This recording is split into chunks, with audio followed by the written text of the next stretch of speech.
like that? Yeah, I grew up kind of in that kind of thing. That's what we did growing up.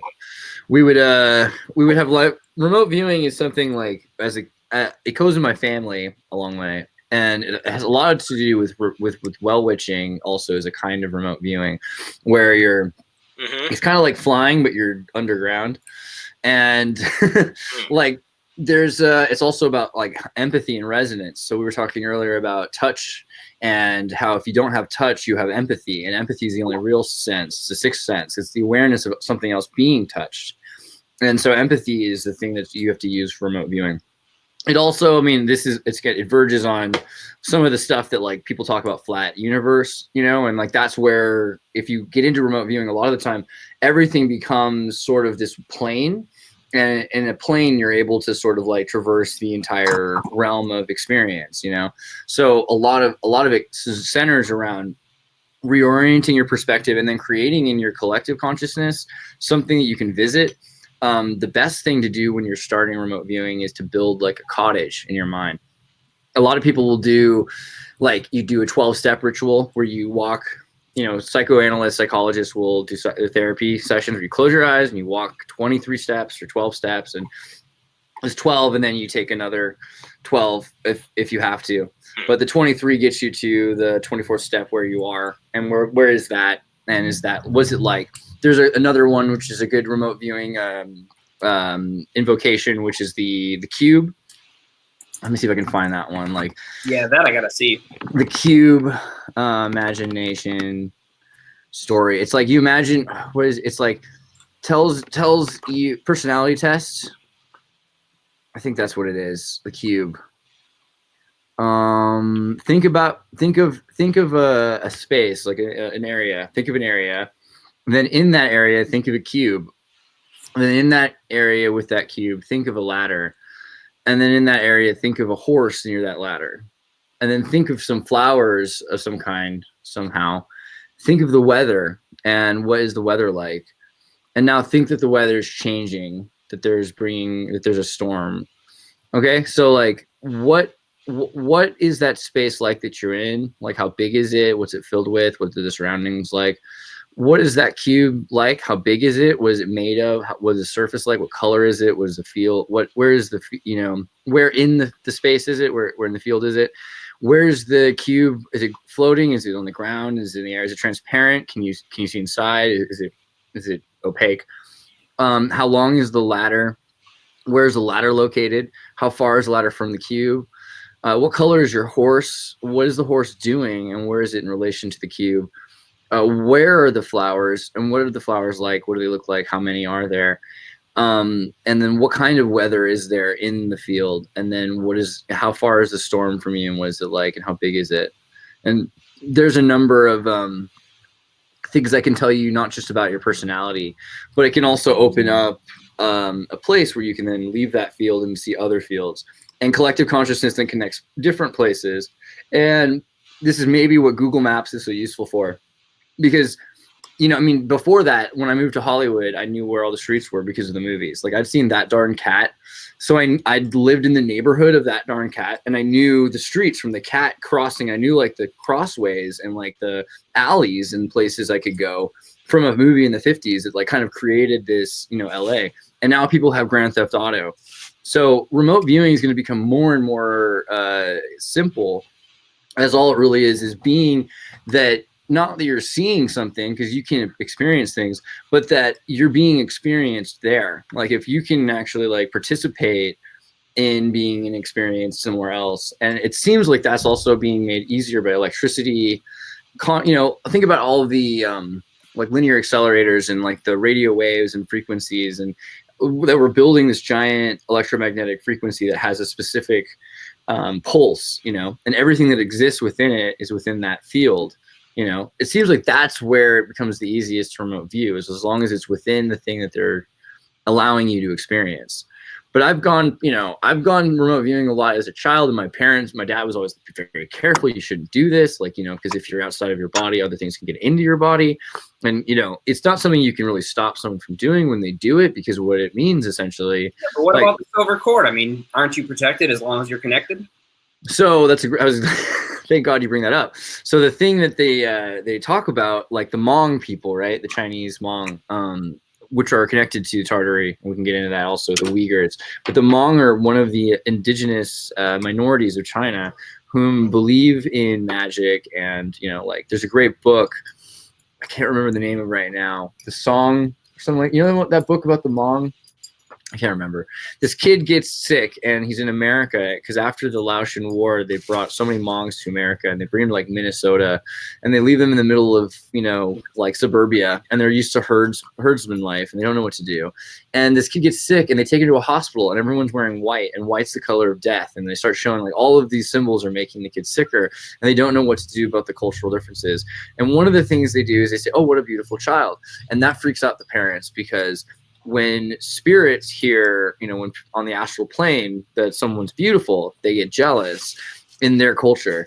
And the hulu, which the word hulu was ancient Chinese for gourd, and it has to do with the jack-o'-lantern. When your vessel, your fetish is cord is that thin, it's easy to snap it and reattach it with a loop so that you can disconnect from your body. And they make kids that are beautiful, that are told that they're beautiful, into astral travelers. And this is an interesting correlation with the Hollywood Mickey Mouse Club kind of thing, is like you set these kids off on this direction where their destiny is not led by being the best person before they die they can and producing children to live on to this legacy. It's more about in their prime being this vessel for perfection of this thing. And they teach them Stanislavski theater and, you know, there was something, you know, like that I think that was the point. I forget. But in terms of remote viewing, that's what I think of. I think that there's a lot more people that are remote viewing than they should be, and it's kind of dangerous. And Ouija boards and things like that can connect people with things they shouldn't be connected with. And a lot of people say, oh, you know, like you're just creating negativity. It's like maybe, but like I'm drawing a line, and I'm saying like there's a lot of stuff that you can do just on the other side of this line, you know. If I could ever get myself into the right headspace, it's strange. I try to go into it, and you know, I get to the vibrational state, and I get the sound of the waterfall and all that stuff. But I just ever quite seem to break past that point. It's like I get there, and then I can't go anywhere from there. I'm stuck in my body. Have you thought about maybe giving yourself a different body? You know, also like if you give yourself like. Maybe make yourself like a dragon or a squid or something weird like that can, you know, imagine giving yourself a different, like to disconnect completely from your senses is fundamental. You need to disconnect from the parasitic sensory perceptions, and you need to use only empathy. So you need to retrain. So the best start is the Ignatian method, right? Like some of the oldest work on meditation comes from the Jesuit manuscript from the Ignatian method, because you do these spiritual exercises that disconnect all of your senses and reconnect them to your imaginary senses. And the practice they use is usually like a biblical passage, but you could use anything. But you take like a story that you're familiar with, imagine the city, and you imagine the characters, and you imagine being the characters, you imagine being each one of the characters, and imagine being, you know, near the water that they're washing the feet with, or what kind of tapestries they are, and you reanalyze it. I would say like, yeah, like get like a tutorial book from the Jesuits on Ignatian method. They have those on the internet and things for free. They're a few pages long. It's from the 1500s, right? So it's pretty old. But that helps a lot, because once you start figuring out like, okay, your biggest problem is you've been told what is allowed. It's like the Matrix, you know, you're like, okay, well, my body exists in this world and can't do that. And, you know, it's like movies do that to you. In the old days, you have books, and books would be like, you know, a midget walks into a bar, and it's funny because it's your midget walking into your bar and it's perfect. But if it's just like their midget and their bar, it might not be as funny to you, right? And it's like it's very limiting in terms of paradigm, and that midget might not be able to fly. So I'm taking a look at the Ignition methods. Yeah, let me send you Ignition. And I'm trying to find a good guide here. I don't know if you have one that you particularly recommend. What I I'm will looking look. I will look for a really good set on the spiritual exercises for you, because there's definitely some stuff, and some of and what I find interesting about this stuff is it's done by people around pre-Newton or during Newton, mid-Newton, because like the Jesuits go on and they're all scientists. Like in order for them to even talk about like philosophy and metaphysics and spiritual stuff, they had to have spent like 20 years after PhD, doing astronomy, real astronomy. Not just like horoscopes for magazines. Like they did like straight up, like this is where Halley's Comet's coming, and we have records of it from ancient China, and we put this together. So their data analysis is pretty it's pretty respectable. And that they would be so ardent about metaphysics for so many centuries, I think that they deserve a little bit of credence in terms of particularly the individuals who were scientists involved with their organization.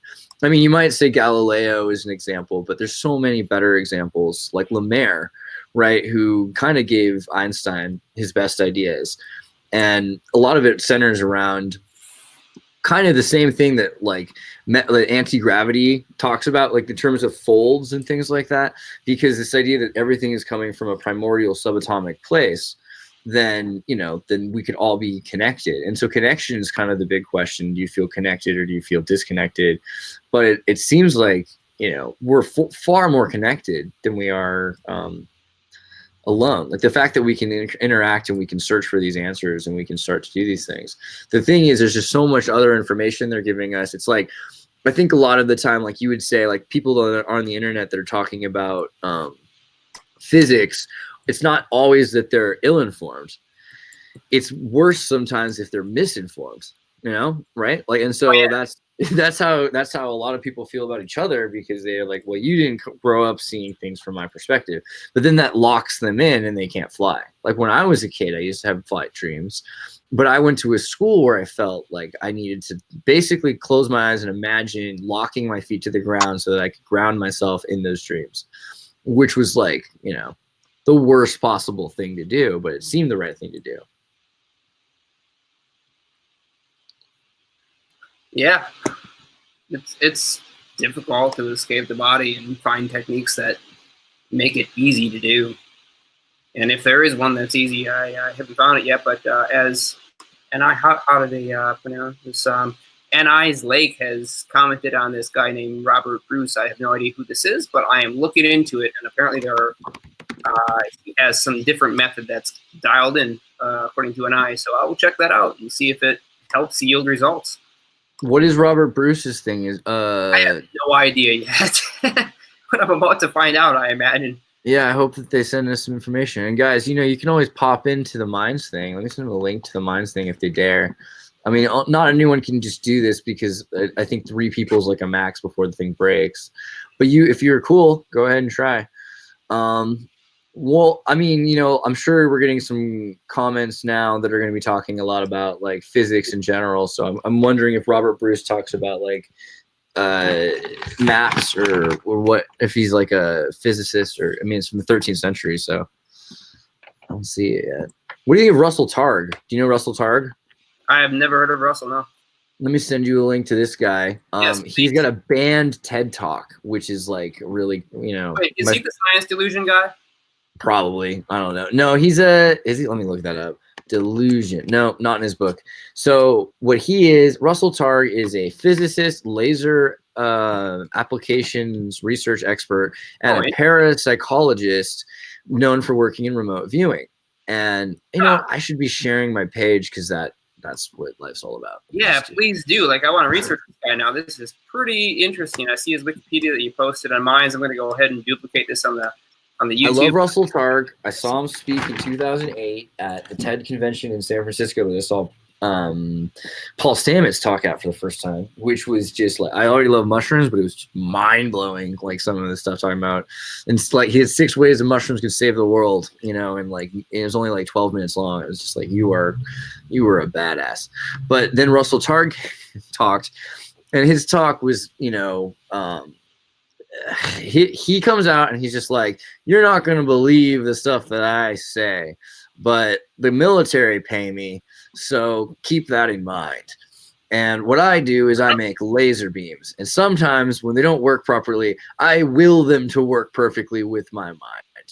And that's worked well enough to keep keep getting paid for this many decades by the military, and they're not into fooling around. So keep that in mind. I mean, granted, they do fool around in some respects, but he goes into that too. But he talks a lot about everything from Blavatsky to Daniken, and he eventually started working for the government on a research program. They're like, well, wait, you can do more than just laser beams, like, because he could blow things up with his mind. They're like, well, we want that, like many stare at goats, like, go. So exactly. I mean, really. And so they put him. So there was 2 teams, right? The goats team was a bunch of hippies, and they did Kundalini yoga. And I still have yoga GI Joes because I think that's great. But Targ was, yeah. I'll send you a link to that too. Yoga GI Joes. Yeah, but there's you can look it up. Yoga GI Joes is a thing, and you can 3D print them. In fact, if you come hang out, I'll 3D print you some Yoga GI Joes because the models are out there. But That's he got a $50,000 CIA-sponsored project known as Stargate project in 1972, when the military was like less worried about the USA and the world and Afghanistan and in Africa, and putting all this energy into breakaway civilization research, right? And so some of the stuff that they were doing with Stargate was they were looking at planes and they were looking at locations, and eventually it amounted to about $20 million that, over the next 10 or 15 years, because they couldn't lose to the Soviet Union, obviously, in terms of the Soviet Union's remote viewing program is not to be trifled with. They did some pretty impressive stuff, and they didn't need that much tech to do it, although they had it. They figured, like, use that second, if not, And so, but eventually he did a lot of research in terms of like earthquakes and finding when they were happening, underground bases. The rest of it's pretty secret. But one of the things that I remember that was pretty hilarious was during the TED Talk, he said that the name Andreas kept coming up. And so he's really worried the future was going to be impacted by the Andreas fault line or something like that. And I was giggling because I was like, maybe it's all my fault. It'll be cool. Well, that's the whole Billy Meyer thing with California breaking off, and pretty interesting stuff right there. Yeah. Do you know that's a big thing about Tartaria is that California used to be an island? I did not know that. Actually, I don't know much about Tartaria. That's why I was asking about it earlier. Oh, that's right. We'll go into Tartarian now. That might be the thing to do. Well, let's start with the map of California. So if you start looking at old maps of things, at times when they say, oh, well, they just didn't know any better, because they weren't going there very often. But you look at the maps, and they actually have cities, and they have some of the closer maps have actually like drawings of buildings and things like that. And you start finding out that California, according to the Tartarian legend, was hyper civilized, had brick buildings, and looked kind of like the East Coast. It was like a Victorian oasis of lagoons and in a bayou, because the place that site broke. Can you still see this page? I can't even tell if you can see it. It's not on Minds. Minds is, for me, it's completely blanked out. It's not loading at all, but it's still transmitting. So I think it's using up whatever. Oh, here we go. It just popped in. Okay, there we go. All right, so here's an island. If you look at I'm gonna go to the top first. So the old days, you look at these maps, and California was this. Oh, is that not the same page? God, it's so annoying. Okay, so you can. I mean, if I zoom in like that, yeah, there we go, something like that. I mean, I can see everything on your screen pretty clearly as you're looking at Google Images. So just point out which one. Okay, so California had a number of islands over here. There are these islands over here, and there was bayous and lagoons in between it. And if you look it up, what they say is it was a long-held European misconception dating from the 1600s that Baja California Peninsula was not part of the mainland of California. What's interesting is when you look at Baja, you can see where sand is actually filled in this area, and that this whole zone did at one point. Look at that. Like, this is filled in.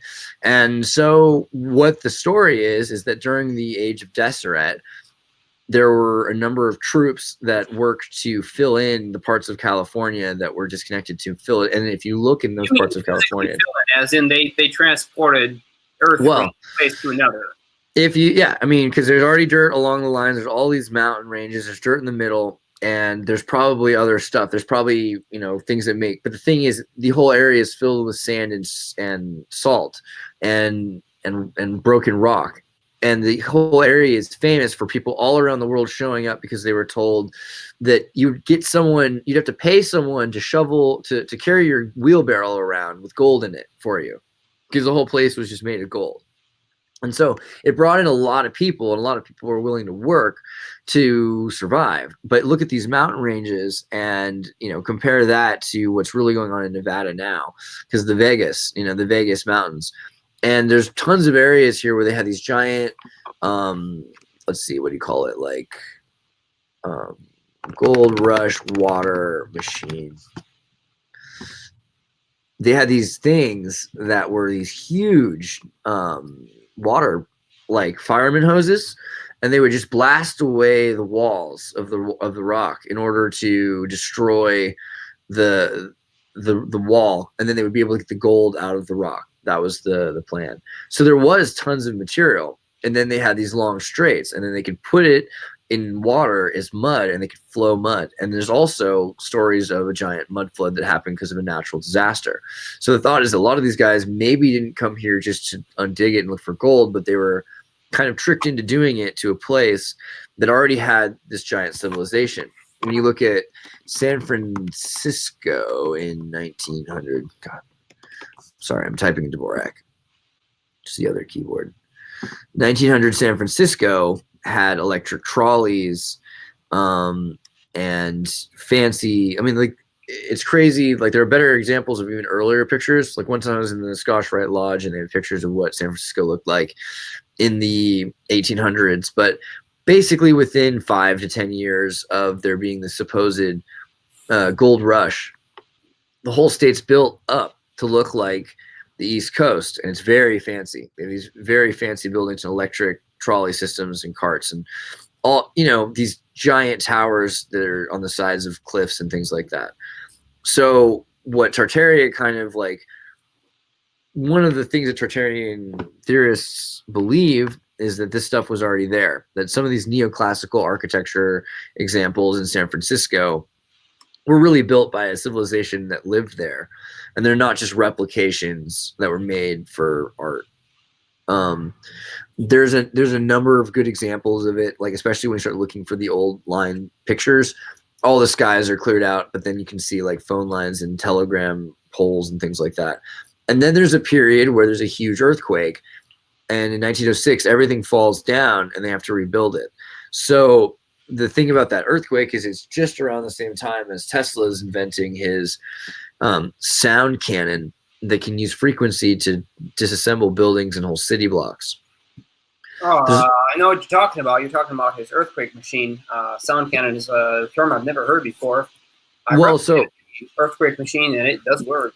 There's thoughts that the earthquake machine can work two ways. One is where you attach it to the side of a building and it just vibrates the building. The other is where you install it in sort of a vacuum or in some sort of a tube, right? A long tube. So underground tunnel systems that used to exist, there are tons of underground tunnel systems in California, and there still are, surprisingly, considering it's an earthquake place. But the earthquakes did destroy a lot of them.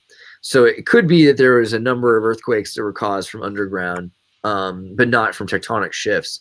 Another thing is, of course, the Soviet Union built these submarines, and submarines are underground torpedoes. They drill, and boring companies making drills that are basically submarines, but they're giant. You can live inside one of these things.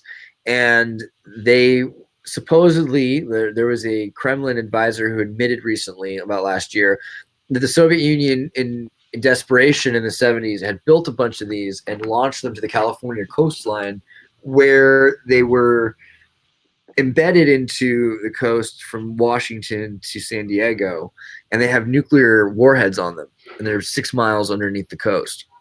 So at any point they could launch them. Wow. That's the story that was released, and Putin denied it. He's like, oh, well, that guy, what does he know, right? But everybody knows this program existed, like the Soviet program for, I think they called it the Super Mole or something, the War Mole or something, Battle Mole, something like that. It's it's definitely something that existed, but the problem was they said that one of them blew up in Russia. And so after that, they decided to end the program. But with so much success, it doesn't seem likely that they would really end the program. So also looking into... We already know that pretty much everything from Russia that was supposedly ended never really ended. We have the extinguishing of the space program research, and then the sudden showing up of these spherical craft that were flying around. Then years later, we have British Airlines flying over Russian military airspace or close enough to it, even at a high altitude where they're technically outside of that range, and they're seeing strange anomalies in the atmosphere, glowing spheres reported by the pilots as being thousands of feet wide over Russian airspace. And I'm sure it was just a demonstration of, hey, guys, this is what we can do, and go back and report this to your homeland.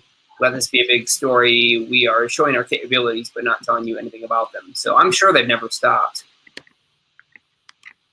Yeah, I mean, if you look... Research, the U.S. didn't stop. We just all kind of did the same thing. We stopped talking about what we were doing as a country, and every country that's been working on these programs has done that too. They just stopped talking about it, but they never stopped researching it. Yeah, the RAND Corporation, February 1978, a single two-way planetron elliptical 28-foot diameter tunnel. The tunnel shuttles can carry 200 to 500 passengers. This thing self-builds itself, and it's just attached to the end of these drill heads. 238 foot wide? This is 28-foot diameter tunnels. Yeah, the biggest one I'm seeing so far is called Bertha. Bertha was designed and manufactured by Hitachi Zorin, and it apparently is 57.5 feet wide and approximately 326 feet long. So that is way more cubic volume in terms of space than the average apartment building.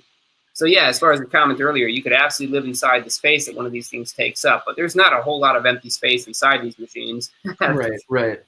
Well, they could put something on the back of them, but yeah, the thing is that they have hot warheads at the tips of them that are 13,000 degrees or more, so that they turn the rock to a sort of glass as they pass it by, which is nice. So it kind of makes it more integral, the tunnels. Oh man, I love Mega's comment, man. Battle Mole Galactica or something else. Battle Mole Galactica. Right? I love that. By the way, Brett Z, you said Jeremiah, right? What were you referring to? Assuming you're asking me about water guns, and I don't really have any information on that. Were you referring to something else? Water guns? You mean guns that shoot underwater, or guns that shoot water?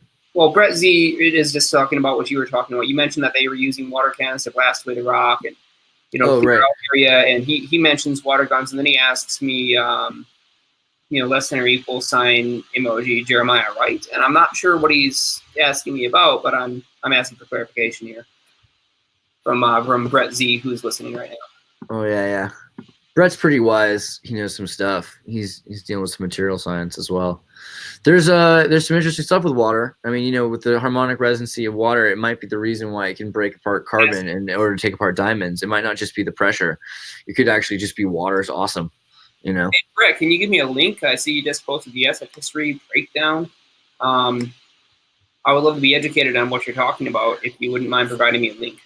Yeah, he might be talking about John Levy stuff. Let me look up John Levy. Do you know who John Levy is? I am not familiar with John Levy. No. John Levy is a pretty interesting researcher. There's a few people that we don't work with nearly enough. I think John Levy is one of them. Also, Static in the Attic's very cool. But John Levy has a great, let me see, one of his, let me go to my stream share thing and change this to Main USA. So, okay. So John Levy has a channel here, and he shows a lot of different examples of cities that have been reset, is the idea. A lot of the reset looks like... Oh, no link. Brett has no link. But yeah, there's some stories basically about like the use of these cities and why star forts look like they do because of climatic patterns, and that maybe there are specific frequencies that are supposed to work, and examples of trains and things like that. Yeah, we wanted to get into somatic photonics too. That's something else that we're working on. We're particularly interested in cymatics, and we have the tech to build just about anything we want to, but we don't want to play with sand because it has a lot of mass. You want to play with cymatics and something that's a lot more congealed, like the surface of water, and then use light reflections to create those patterns. Do you want to go into a bit about why that would be useful for the anti-gravity or just for understanding physics? For anti-gravity, but I would tell you that it's definitely useful for self-exploration. I'll pull onto the camera here. If I can get mines to load my screen here. Yeah, bottom left is that thing. It's hard. Sometimes you can only do one tab. It opens a tab pretty easily. I have too many things open, so I'm just waiting for it. Here we go. And I can't actually see my feed on.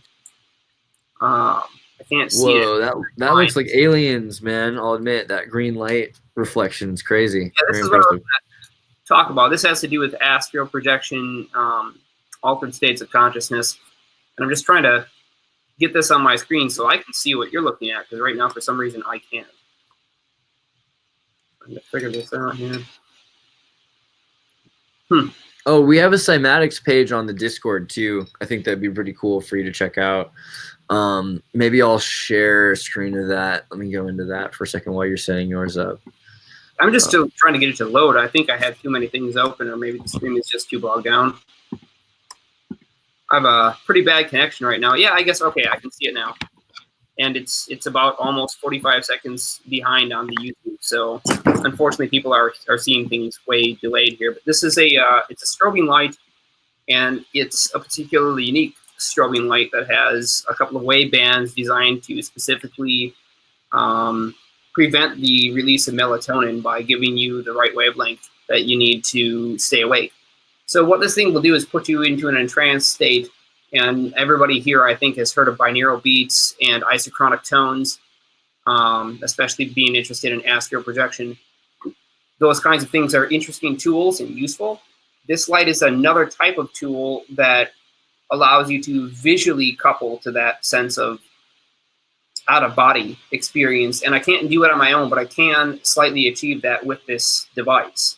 So it has a turn-on time of 10 nanoseconds. It's one of the fastest LED light sources you may ever see. And with it, you can go almost wherever you want. It's a pretty interesting way to interface with your mind.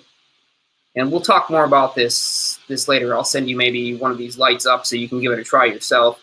Oh, that'd be rad, man. Yeah, I was just thinking that's cool.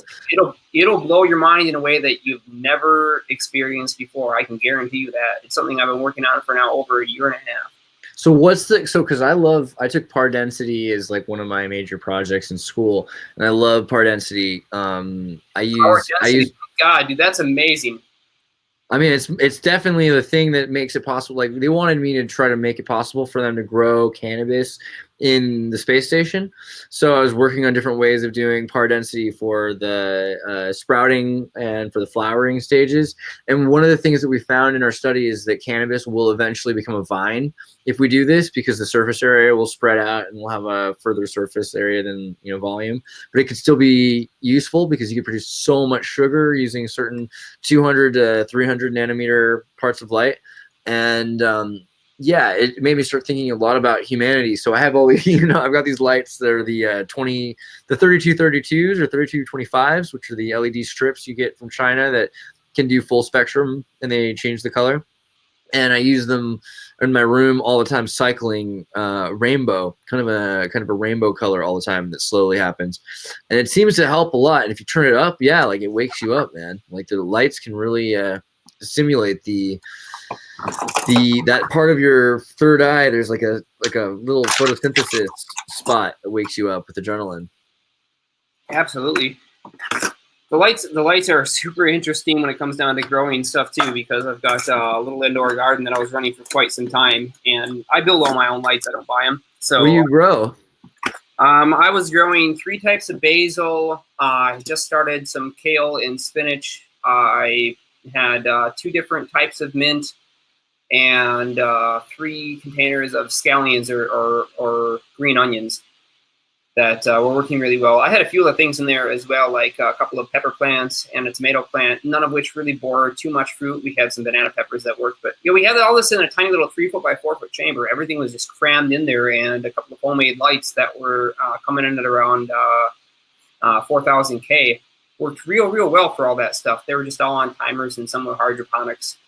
I've tried so far 4 different techniques. I haven't really settled on exactly which one I want to stick with yet, but I will be rebuilding that whole hydroponic system, and it surely for the purpose of growing food, because ultimately when I'm out there amongst the stars, I would very much like to not die from starvation. So yeah. So you're kind of a prepper. Do you think of yourself as like a preparer? I consider myself as a prepper only by comparison of not being aware of what might happen. I do have enough to get myself from A to B where I have a destination if something were to happen, but it's a few weeks and that's about it.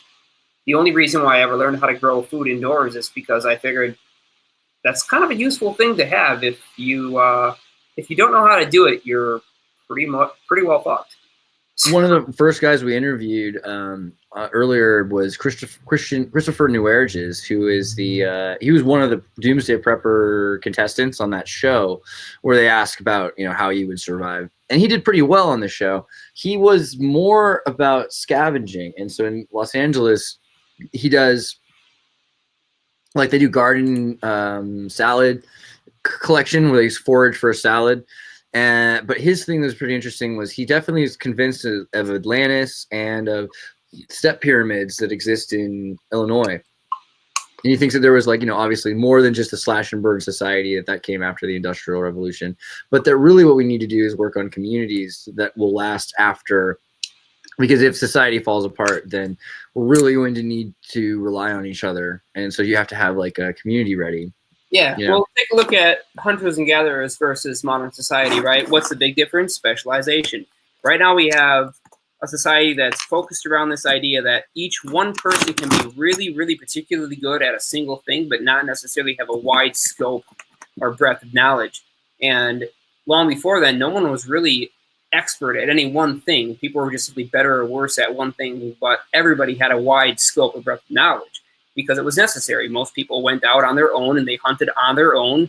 And if they didn't know how to do everything from hemming their clothes to sharpening their spear and finding a new piece of wood, if it died, they weren't going to get any food that day, and they were pretty much screwed. So we've gone from a place where we need to be completely self-sufficient individually in a survival sense to being able to survive easily and now being expert level at several things.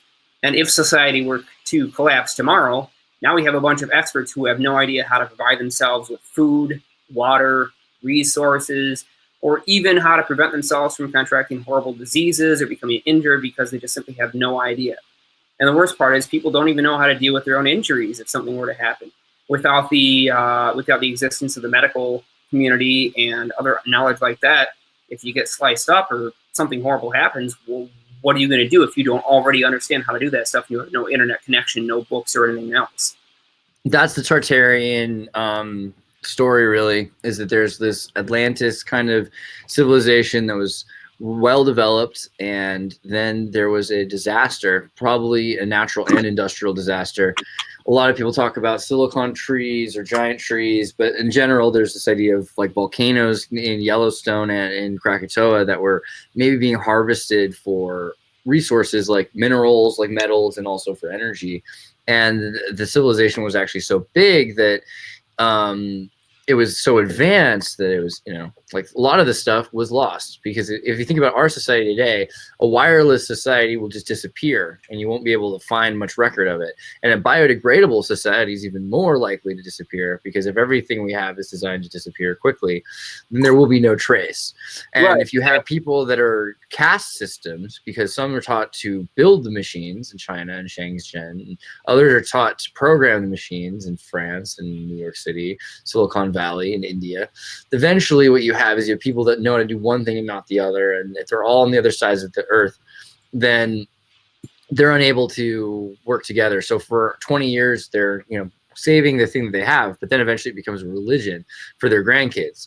And maybe some things are saved, like architecture, but or maybe internal technology, because maybe if you're a programmer and you don't know how to work with a computer, you become chopstick people. You learn about internal technology instead of making forks. Like you learn about how to internalize the programming and rhetoric and logic so that you can use that later if you ever have machines that can process it. But I think that's a big part of it, is that we're starting to pull all these pieces together and say, hey, if you put all these pieces together, then you'd have a really great society. Like, you'd have a really high civilization. And if you don't, then it's just an amazing poetic coincidence that all of these people were ships in the night, essentially, to each other, living in different places and just not communicating. And there's just no narrative to support that. I mean, the only narrative to support that's British, Smithsonian, that kind of thing from the last 100 years.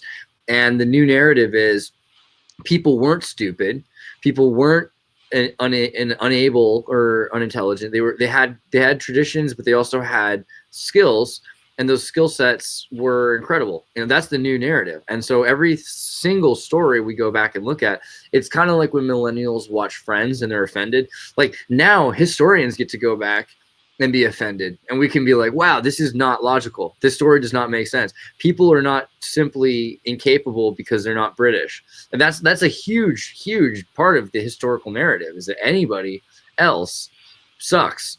And it's just, as we start looking into it, they all have pyramids, and the thing that you don't see is like the hammocks, and the hammock's way cooler than the pyramid. And you think about how much of civilization there was, like, it was probably pretty sweet, and there are records, but most of the records have been turned into myths because they've either been burned, or you had to turn into your mother's old, nursery tales.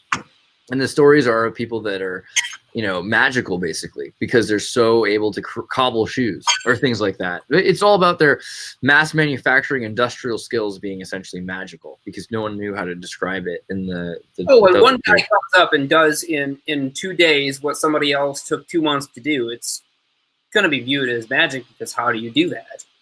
And technology, to me, it really is magic.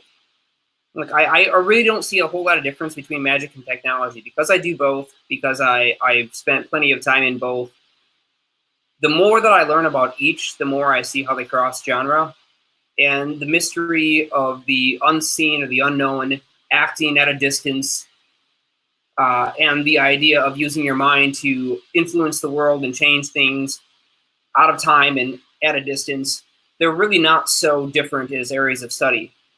And I find that if I look at the human mind as a radio transmitter or a transceiver and see how it interacts with the outside world, major strides in technology have already verified that the human brain, when it's doing any kind of cognitive processing of a high level, transmits stronger signals, and these can be easily picked up by external extracellular EEG, where electrodes are no longer placed on the skull, but instead electromagnets are placed in the outside periphery of the skull. And the electromagnetic signals generated by neurosynapses firing are received by the signal comparators and then pumped into a computer, where they can be logged and recalled for similar patterns. And these patterns can be used to control hardware devices or software and allow us a true human-to-machine interface. So far, that's been one of the most successful methods, because you can just pop this headband on, and that's it. Put a headband on, and you've got signal computer to human interface, just like that. It's amazing. The bionic EEG, is that what it is, right? That headset thing? Electroencephalograms were previously probes on the skull, but now they can be electromagnetically stimulated, and the same level of noise rejection is possible now, only thanks to the modern advancement of semiconductors and better fast Fourier transform processing on computers. What's the one that I had? The EEG kit. It was like iBand, or is that the wrong one? No. There's one that's like a full-on brain helmet. It's like 3D printed. That was pretty crazy. By the way, have you ever heard of the God helmet? The God helmet. Yeah, totally. And also the Sword of Damocles. So have you heard of the Sword of Damocles? I've never heard of the Sword of Damocles. So the God helmet, if you think about it, like, as a thing that can kind of, they put it on a monkey at one point also, and the monkey was, I did not know about that. Yeah, when they put it on the monkey was able to eventually realize that he could control things with his mind and stopped moving his body, and that was like. I've never heard of this research, but I definitely want any information you have on it, especially links, documents, and that kind of stuff, because this is stuff I need to add to my database, and I already have a ton of information compiled. I don't have that. I'll definitely send you a link of that one. And then also the Sword of Damocles, because when they figured out that they could, the original VR helmet, which is like, it's called the Sword of Damocles because the guy was a Mormon and he was really interested in like ancient mythology and stuff like that. But he's working in like Salt Lake City at some major university, and he made this like 1950s headset that has like fiber optic wires, and it connects to a thing that you can see through it, and you can move robots, and it's like basically whatever we have now with 5G, but wired back then in the 50s. And it was super, and the same exact, like, it looks like the Google Cardboard. It's the same shape, but it's made out of metal. And no way. yeah, you gotta look up Sword of Damocles. I'll send you a link to it, I guess. One Sword of. Yeah, thank you. Sorry, I have the ADD. Sword of Damocles, VR, virtual reality. There we go. All right, right here. So Sword of Damocles is really, yeah, you should really, by the way, everyone's saying in the chat, go in the Discord. He needs a Discord because there's like, we have like tons of these pages that are set up that have all this data, and you'd love it. Like there's so much of this stuff in the Tartarian Discord. But so the Sword of Damocles is cool because they figured out is when you connect it to the God helmet, you can start creating a new depth perception, and your body can start training it. They did another test where they did glasses on cats, upside down vision, and within a week the cats learned to walk properly and see right, and then they took the glasses off the cats because scientists are jerks. But at some point when they realized that they could train people to see in a different frame rate, they give them different depth perception, they have different gravities, people could start learning how to exist in low orbital gravity or whatever kind of different thing in the simulation, right? Yeah, it really is necessary, and I think every one of us have at least experienced at some point trying to read a paper upside down and realize that we were strikingly good at it innately. Some people are not so good at it. Some people are just capable of reading things backwards or upside down. But it's something that our brains are particularly good at, and for the lesser developed cognitive species, they can develop these things too. It just takes them a little while longer for the brains to fully compile the difference in perception and reorient the idea of ego or the self to that perceptual change. And I think it gives merit to just how sensitive our perception is based on our idea of our ego or the self. We really strongly depend on this idea of, what do they call it, duality in order to conduct our lives. So what do you think that says a lot about our information that we're being fed then? Like, so if we believe, for instance, 2 and 2 equals 5, you know, and we exist on that principle, like at one point the Rosetta Stone went untranslated for about 100 years because people said, well, it's definitely not ancient Greek, and you know, so don't worry about it. And they realized actually it is a form of Thracian ancient Greek. Eventually, after they tried everything else, well, you know what, let's just try it anyway, and lo and behold, that's what it was. So it makes me think, you know, that we have to be very careful about the data that we believe, and like, you know, isn't that why you test everything, test all things? Yeah, absolutely. You have to put your theory up against the largest scrupulous testing that you possibly can in order to find the flaws in your thinking. It requires a good skeptic to really bounce your ideas off, somebody who doesn't believe anything that you're talking about and wants to bring up all the points of where you might be missing information so that you can fill in the holes. We sort of all have to be humble when we research this stuff in order to open up our minds and see our shortfalls.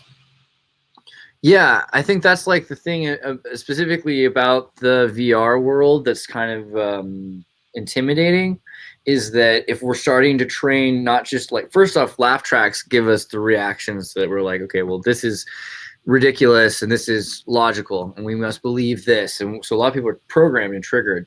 Now we're talking about giving them a full-on reality, right? Where the gravity could be different, the experience could be false, essentially, because you don't necessarily have the consequences we have in the real world. And, you know, do you think that this is going to be, is this going to hinder, or is this going to help us? Like, is it going to help us, like psychedelics can hinder us? Is this going to help us break out of our beliefs that our construct is real? Is it going to help us see that there are other constructs and that math can, you know, break us out of it? I think that the progressive technology, this is a side effect. VR is a side effect, the realization already that the constructed reality we hold to be true for everybody is in fact entirely unilateral and true for only us.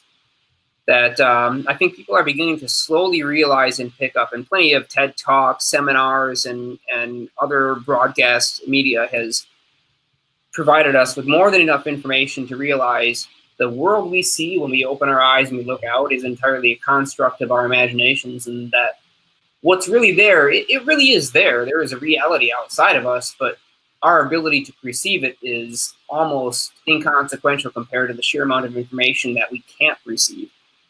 So in that sense, I think that VR is allowing us to really consider, hey, if we can perceive these couple of factors we have control over, what kind of things could we add in the future into this genre that we don't currently have? And it makes us wonder, what colors can we not see? What wavelengths can we not see? What sounds can we not hear? Or frequencies are imperceptible to us? What thoughts are too complicated or too compounded for us to really conceive of? And these are all relevant questions that bring us into the realization that our human brains are very, very limited. That as much as we can try to idealize our perceptions and eliminate false positives and control our biases, that at the end of the day, we're biological machines, and we have to deal with the fact that we have inaccurate information constantly inflowing, and that it's very, very limited. But with that knowledge, we can change the way that we see the world, and we can stop suffering from our own internal incorrect perceptions about how the world works and see it as it is. So these technologies do allow us a gateway into our own minds, and I would love to see them develop more. Quite frankly, if I have a tool like VR that I can have an idea in my head and with a simple human to computer interface, allow that idea to become a visual thing for my frontal cortex to process, now I have something that I can share with others. And now I can get their opinions on that idea too, and we can further grow and expand this conscious expression of what was otherwise an intangible idea. And VR allows us to do that in a more efficient way. So also earlier we talked a bit about ionic lifters. I know you're super down, so I figured maybe that's a huge area of research for me since I was very, very young. Yeah, I find it cool that you're also into it and from a long time passing, because similarly, and I find it on screen. Say it again. I said a nice picture on screen looks like a Vimana.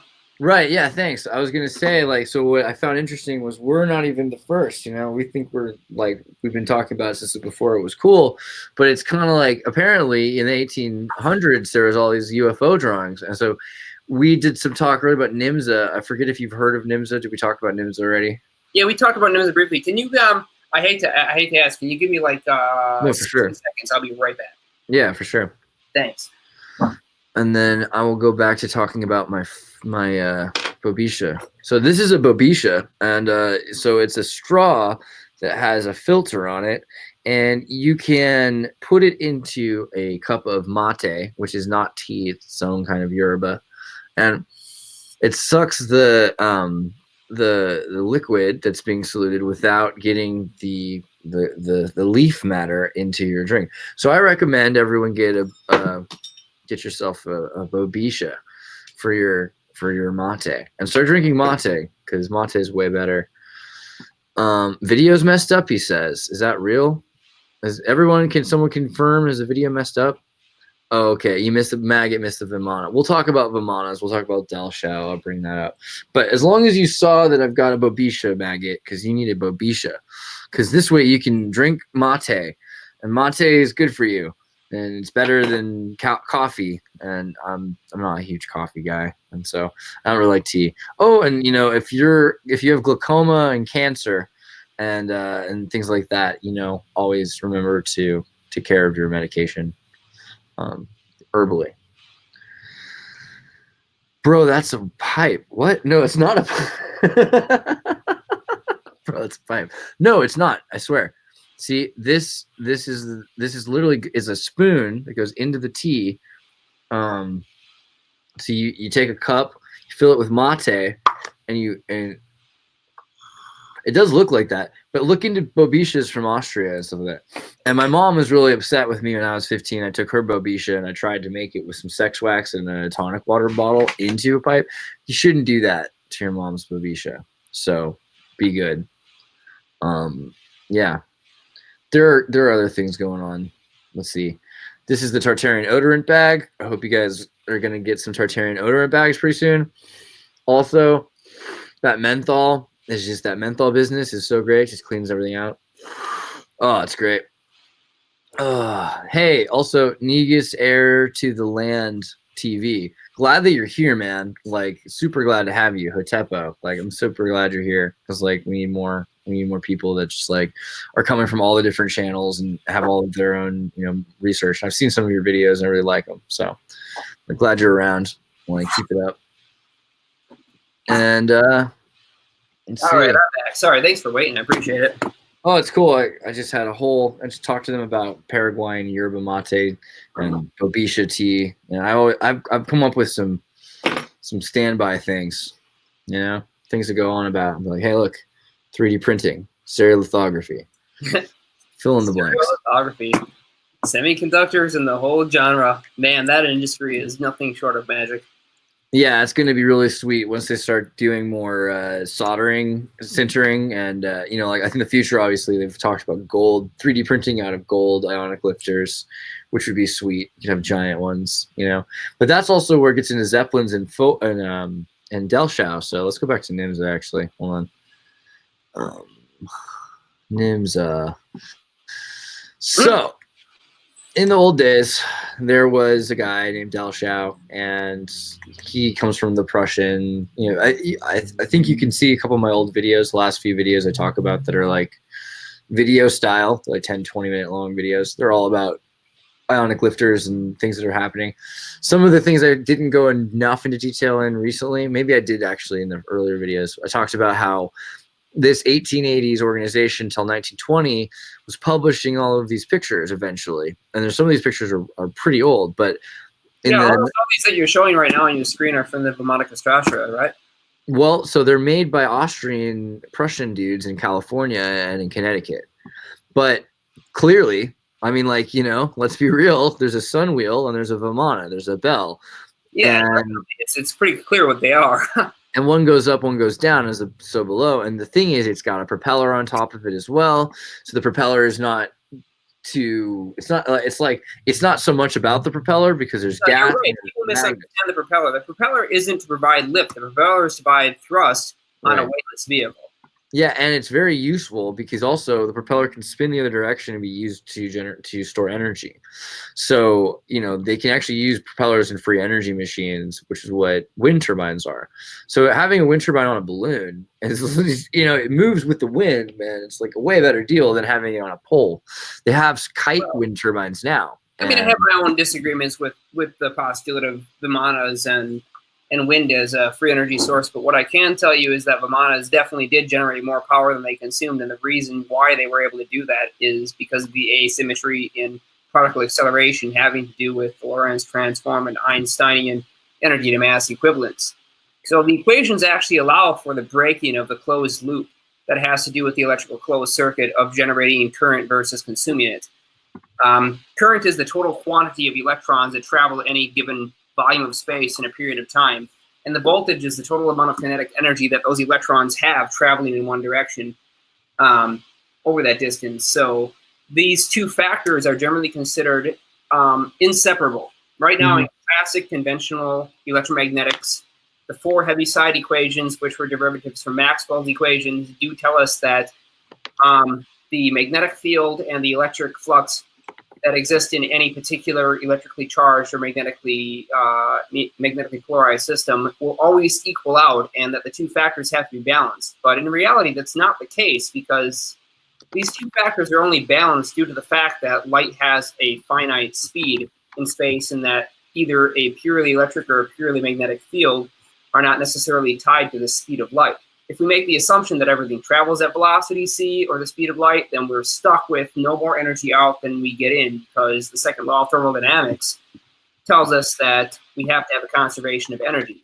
But if we break that connection, we realize that the propagation velocity of electric potential is actually 2 times pi over the speed of light, and the propagation velocity of magnetic potential is in fact not limited by anything other than the saturation density of space and time.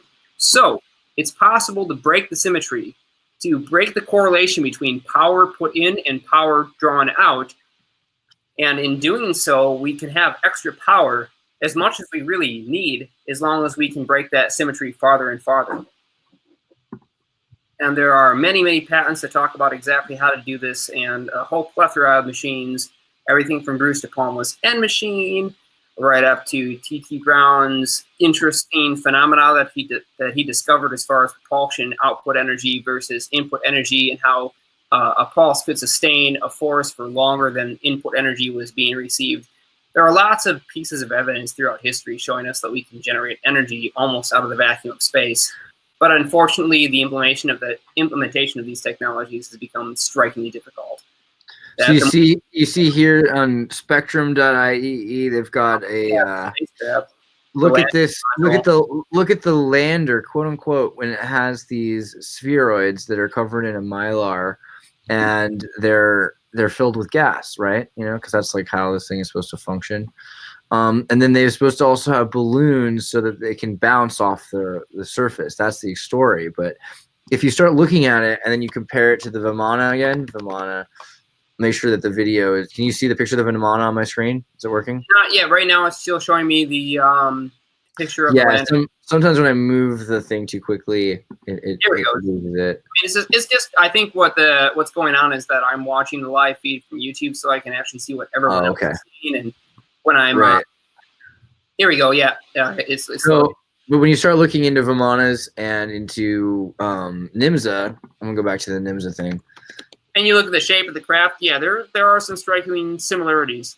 Right, and so these go back a long way, and so maybe there's more to what those crafts are based on the information that they got from NIMSA, because NIMSA was the Roswell of the Prussians of the 1890s, and they brought this stuff from Europe, but also from South America. The interesting thing is there was no Germany at the time, and they were living in Argentina and Connecticut, Canada, and parts of Russia and France, and so there was a major exodus out of Europe. But the Californian group seemed to have the most potential in terms of publishing this stuff. So eventually, the stuff started coming out because they started drawing this stuff, and they had like an aeronautics club that would publish this stuff. Yeah, I remember about that. Yeah. So I think that's kind of like some of the stuff I think is pretty much the most compelling about early use in the in sophistication of their uses back in the 19th and early 18th and 19th century. But what also I find fascinating is like that these things have a combination of all of the systems. So it's like we were testing each one. You've got a system that works with flight, system that works with balloons, system that works with counterbalances, and then they all rely on this electromagnetic system. So if you imagine a Zeppelin made of mylar, right? And so look at balloons that you get at birthday parties, right?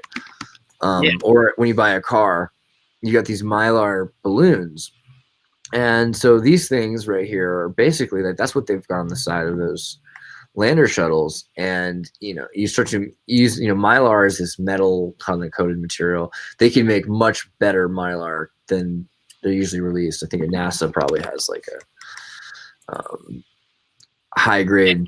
We'll take a look at this. I'm just taking a look at some of the tech that exists, like the Rukma Vimana. Pretty interesting. I just posted the typing of that.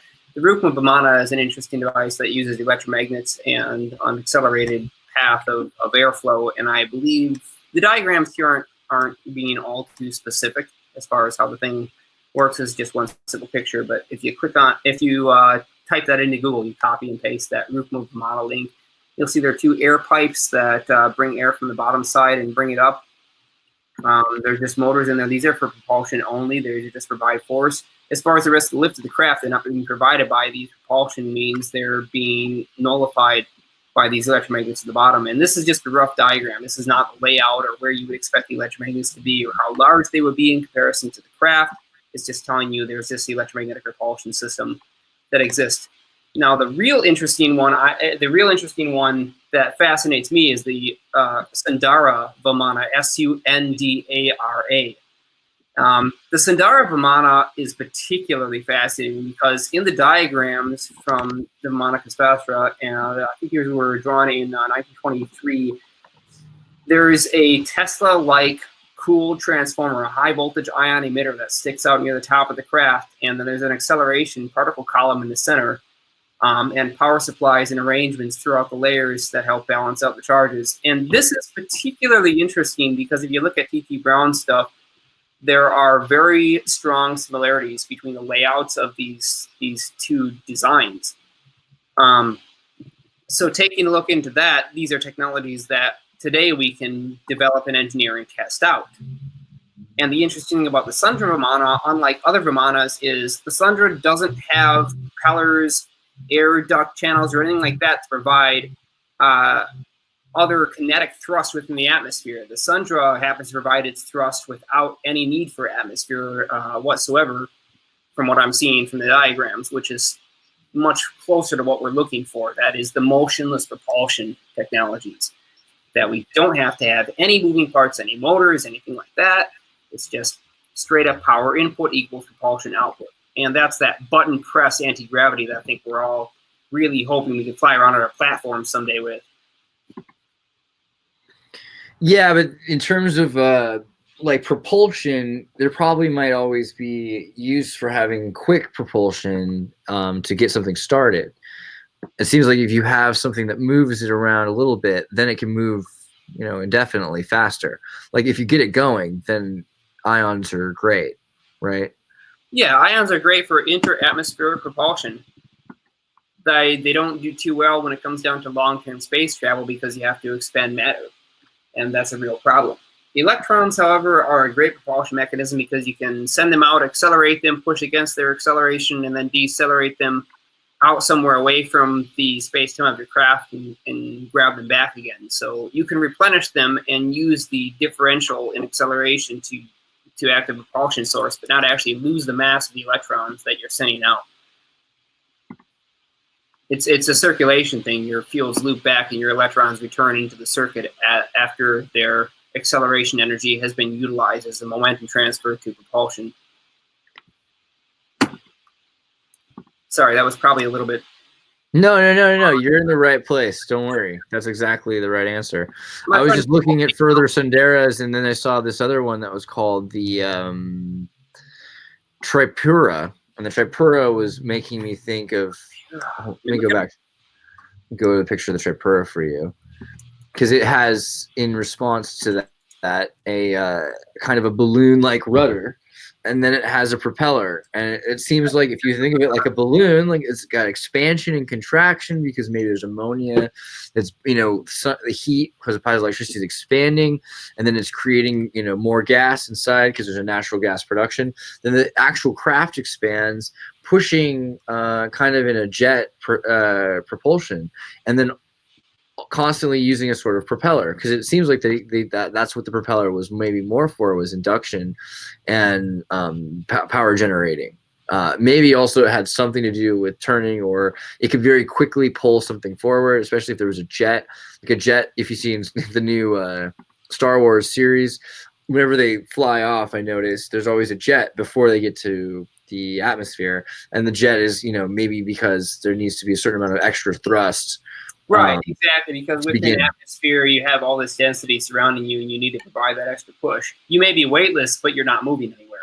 Right. Until you actually provide some kind of external force, you don't move. The difference would be in considering how much external force that requires. If you're already weightless, you only need a few grams of thrust to get yourself out into space. If you're not weightless, you need tens of thousands of pounds of thrust to get yourself out into space, and those numbers are significantly different. I'm looking at the Tripura Vimana right now, and I'm taking a look at the top. Electric power generator, second floor, virtually blank to separate the electric power generator from everything else. Folding link, which I'm assuming is to steer the potential E-field of the electric power generator and change its orientation to the rest of the craft. And then you have these balancing points on the bottom connected to wheels, and I'm guessing these are to stabilize the craft in order to tilt it one way or the other. And I'm guessing that it sort of has only one direction of thrust, just a simple upwards thrust, and it's not really controlled in any other way other than the balance against its gravity. So the Tripura Vimana doesn't appear to be capable of space flight or designed for space flight. It might be able to do it, but it doesn't seem to be oriented that way, since it uses things with mass that have to do with Earth's gravity in order to orient itself, and that's that bottom section. I'm thinking this is probably an interatmospheric craft more than anything else. Yeah, so a lot of this stuff seems to focus around that, like this kind of idea that there's a realm that things exist in, and there's stargates, right? Like they can go that fold from one to the other. That's another thing with the Boring Company, these drills, this idea that there's like stargates. What do you think of, do stargates seem even mathematically, physically plausible to you? Like, what do you think about that stuff? Stargates seem entirely mathematically and physically plausible to me. And this is because the space-time density of any given volume can change. If you have a different density of space, then you have a different speed of light. That pretty much indicates that you can easily travel very, very quickly from point A to point B. If you can slow down light relative to an outside observer, then if you're in that area of light that's slowed down looking to the outside, you see everything as speeding up. So naturally, you can just change your point of perspective, and it should be entirely plausible to vary the speed of light and travel faster than it, based on your point of reference. Do you think there should be a way of being able to control that you end up from one stargate to another? And the control is to do with the energy density that you put into space based on your transmitter. So let's just take, for a simple example, you have a radio antenna, like a CB radio or a antenna tower from a cell phone transmission station or even a radio station. If you were to measure the velocity of light exactly in the area of the near field near these antennas, you discover that it in fact does travel slightly slower. And there's a whole entire area of physics dedicated to specifically this anomaly, and it's near field antenna physics, where antennas don't exactly act the way that we think they do based on Hertzian physics. We find these other fields that sort of have three-dimensionality to them, and they wrap up on themselves, and they don't exhibit the necessary second law of thermodynamics until they have a chance to, I suppose you would say they sort of neutralize themselves out, and all the individuated fields of the electrons moving within the conductor equal a net field, or what's called a M field or an H field within physics. And this H field is what we measure as the magnetic flux on the outside, but inside that field things travel differently, and so does the speed of light. Knowing this as a conventional and already well-established field of engineering, there's no reason why you can't look into that and say, okay, we know this stuff works for antennas. Why can we not just take this to the next step and say, how does this work for propulsion? How can we use these already recognized models in order to produce a force? And the answer is there's nothing stopping us from doing it at all. Like the equations prove it. It's already well established. We just need the tech to really focus on it. So there's a simple experiment that proves it. And here's what it is. I've duplicated it. Eric Dollard and his team has duplicated it, and it's been replicated by many, many other people. And this is it. You take a sphere, a 6-inch diameter garden gazing ball, stainless steel, conductive. You place it up on a stand, isolated from the ground, and you strike that sphere with a Marx generator.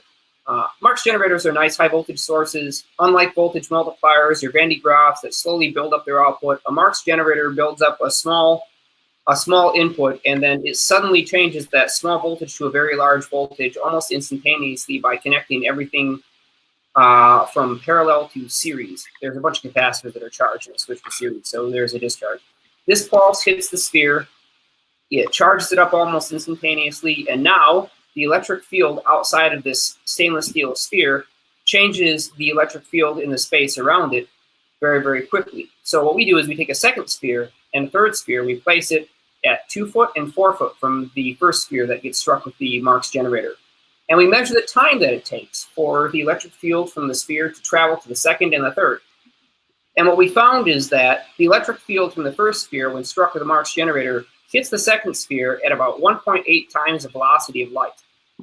And it hits the second sphere at 4 foot at about 1.56 times the velocity of light. The signal actually travels from A to B faster than light can get there. But there's a catch. There's no magnetic component. You see, we've not injected a magnetic field anywhere into the system. We've only added electrons or taken them away from a fixed object. And the signal from these electrons, their position in space, relayed to all other electrons, gets to those other electrons faster than the speed of light, which is particularly interesting. And what it tells us is that light speed is limited to the mixing, the correlation between electric and magnetic potentials.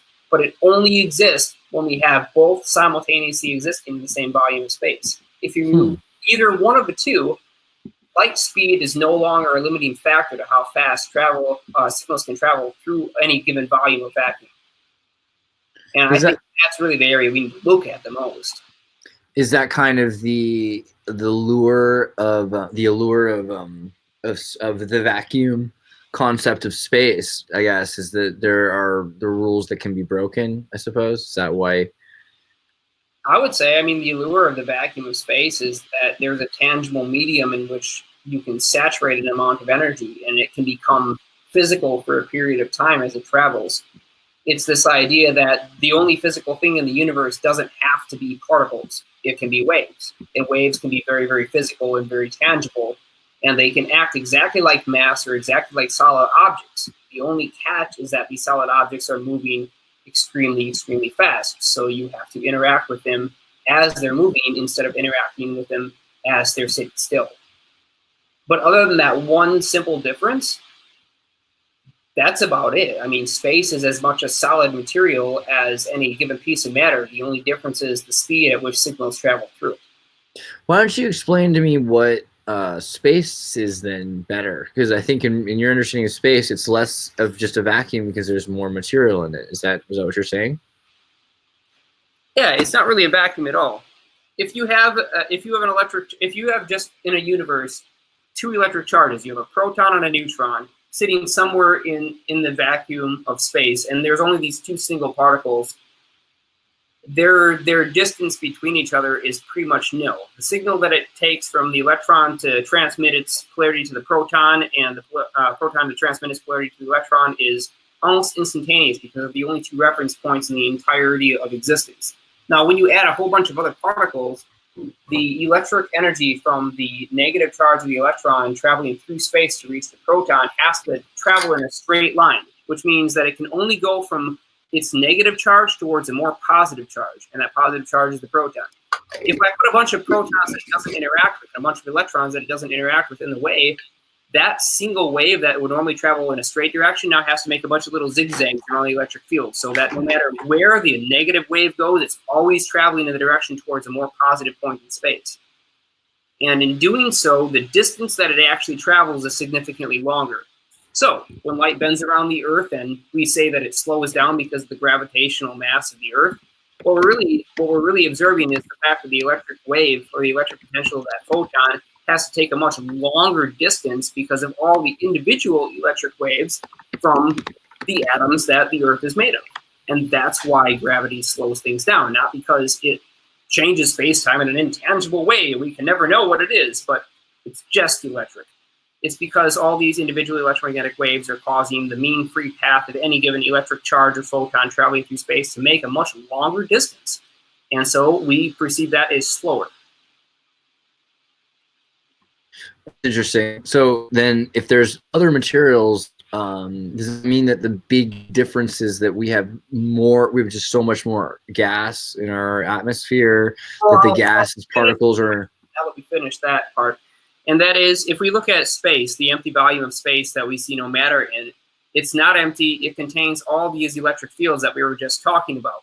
Even though these electric fields aren't in the volume or proximity that we're looking at of physical materials like atoms, molecules, electrons, protons, neutrons, the electric fields that they produce are still traveling throughout the entirety of space. And the fact that these fields exist means that space itself has some kind of density. That so space is a giant gas, then, in a sense, you're saying? You could consider it like a gas, only a gas would say, you know, there are physical, tangible molecules or atoms or particles. And in this case, the ether or space doesn't contain any of these such tangible. But aren't there, because there's asteroids and meteors that have water and crystal? They're matter in space, but when we talk about what, say, differentiates where I'm sitting right now in this transmission to where you are near New York, and what differentiates the fact that we have distance between us, that will be the electric fields produced by... Live streaming is on. Let me see if this is it live. Can you guys still see us? Because it looked like it ended for a second and we were trying to fix it. Can you guys, hello? Yeah, it's working. Hey, man, YouTube is back up online. Okay, cool. All right, great. Sorry about that. It looks like the internet got a little strange for a second. I think what was it that you were about to say that the internet didn't want to be released to the public? Keep going. Mm-hmm.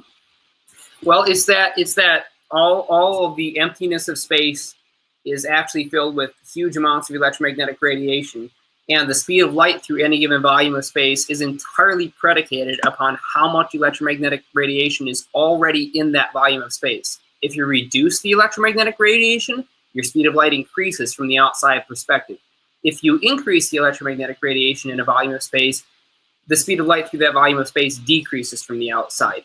And so if we reduce the energy in any given volume low enough, at least lower than where we're at, we're going to see that light actually traverses that volume faster than it does for us, and we would say it's faster than the speed of light. As far as light's concerned, it doesn't give a damn. You know, light doesn't think that it went any faster. Light doesn't travel those fields any faster. It just goes in a straight line, and that's what it always does. But that velocity can be way, way faster than our local space-time, and all we have to do is set up an external reference with a higher density and look from within that reference to observe a faster than velocity c signal. If that, I hope that makes sense. If not, I can, explain more details in other areas to hopefully clarify it. No, that's fair. I mean, actually, if you want to go deeper, you're totally welcome to. I was going to ask how you thought if that related in your interpretation of Vedic space to kind of the concept of folds and maybe even kind of the concept that, I mean, I don't know if you've heard that the Vedic idea of space being filled with water. What do you think have you heard of that? I've heard that, and I understand what they're talking about. It is a metaphorical intonation to say that it's filled with water or a water-like substance. A lot has been lost in translation, and the word might have been water, but I think more so it was describing the properties of water being fluid or incompressible to some extent, or just tangible. And my opinion on it is there's a lot of properties of space and time that do act analogous to water, but that's where the analogy stops. There's flow, there's rate, there's density, there's volume, but other than these physical factors, the relationship stops. It does act as a nice way to convey concepts. And I'm guessing that, like much of the Hindu stuff, that was more jovial. I mean, if you look at any particular religion, any particular belief, and I hate to call Hindu even a religion because some of it goes beyond that, but if you look at it, there's a lot of jovial jokingness about how things are metaphor, and you don't find that obvious intonation and metaphor in things like Christianity or Judaism, where scripts are taken quite literally, and they're not understood for the implications in other categories. They just have to be considered as being absolute and literal, and that's not something I believe in. So the water analogy does act as a point to say, hey, space is not empty. There's really something in it, that you can push against it, that it has this virtual mass, that it has other properties like water. It's not water, but it has properties like water, and it's useful in that sense. And do you think that there's any truth to, well, okay, so you've heard of water memory? I think Victor Schauberger, the idea of. Victor Schauberger didn't say anything about water memory. That was another Japanese scientist who had done the minuscule samples of various elements. Like Dr. Emoto did some interesting stuff about what water memory does when its consciousness is impacted. But Victor Schauberger did do a lot about magnetic water memory in terms of its in terms of spiraling water in order to return it to its natural flow. Yeah, I know what you're talking about, and I wouldn't refer to that as water memory. I believe he referred to it as like the revitalization or re-energization of water, because he considered water to be carrying a life force. Right. And that it is very dynamic. Like one of the things he observed early in his career before he considered any of these more complicated and esoteric implications was he watched water flowing down the hills of a mountainside, and he had originally been contracted to find a way to make logs flow down this incredibly tall hill where they were being logged for wood and get them down to the bottom faster. So he looked at natural rivers and streams, and in doing so discovered some pretty interesting phenomena about the way that water flows. And I think that's where most of that comes from is his early on research in those categories. So there has been examples of when you take water and you shatter water, sonicate water, you can make it into a mist, and when it combines again with other water, it goes back to its initial shape and state. So you're talking about like the fourth state of water. You're talking about like the essentially plasmoid cohesion of the molecules that like fall into an order, sort of daimonic. yeah. It's almost like water acts as a solid when it's not frozen. You have this very structured crystal of water, and though it technically isn't a solid crystal as we would consider most crystals like quartz or sodium, it still does form a lattice of electric charges that orient themselves as if it was a solid crystal, and they have different properties. For example, the easy zone of water, something that people may have heard of. When you charge water with photonic energy from ultraviolet radiation, water will actually absorb that energy, hold on to it, and the water that has absorbed the most energy when it's near a hydrophobic surface will repel all other materials in the water, giving you a virtually pure sample. This is something else that was done not too long ago, where we are able to purify water purely through adding ultraviolet or infrared radiation into it and setting up a hydrophobic surface where water that's not pure is repelled from, and only the pure water sticks exactly in that area. I actually, as a matter of fact, have an idea that I almost don't want to say because like it's worth money. Hold on, the siren's going, so I'm gonna wait a second. Hold on. Have you I'll just say it because anybody is in my group. Most of our ideas are Creative Commons, so if anyone can do this, you've heard of the guy who lights salt water on fire. Yeah, with a microwave transmitter in the gigahertz range, and he sends it between two resonating electrodes, very much like a Tesla plate capacitor. The only difference is that there's an antenna used inside of a focusing horn instead of a flat plate capacitor. And it's in the gigahertz range instead of the kilohertz range. But other than those two differences, it's pretty much a plate capacitor. And he places a sample of salt water between these two electrode points, and the salt water has to conduct the electromagnetic waves traveling through it, and in doing so, hydrogen and oxygen experience such a great differential in electric charge that they fall apart and they evaporate to the surface. So he's able to burn salt water vapors, basically just hydrogen mixed with atmospheric oxygen, by pumping it with RF radiation from a gigahertz microwave source. Right, and they've even figured out as far as to do this with just radio sound, like with radio waves directly, where the water's radiated at the right frequency. You got a terracotta microwave, right, and you have to build a focusing horn in order to control those microwaves and put them on the direction. With a Folgers can, and yeah, it's great. We can make a little. Yeah, you just taught people how to make a microwave weapon. I'm sorry, but you got to be real careful with that. But it is real and it's dangerous, but it's also very powerful. So what I was thinking is, this is being used to burn the crystals. If you could burn the fluoride crystals with the same if you find the resonance of the fluoride crystals, you might be able to defluoridate water with radio waves, which would be interesting. That would be fascinating, man. I haven't drank fluoridated water for about 4.5 years now.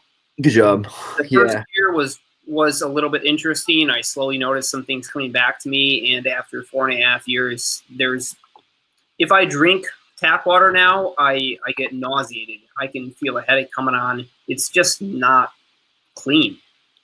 Right. I mean, I know this is an old one, and so a lot of people, this is kind of the one of the ones that people remember from when they were young. Like, don't talk about Bigfoot, don't talk about flat Earth, don't talk about fluoride. And fluoride though is like we now know there are hominids, and fluoride's a really issue that we see historically. It was used in Germany, and like some people have argued that. I actually have proof that that's true, that they did use it.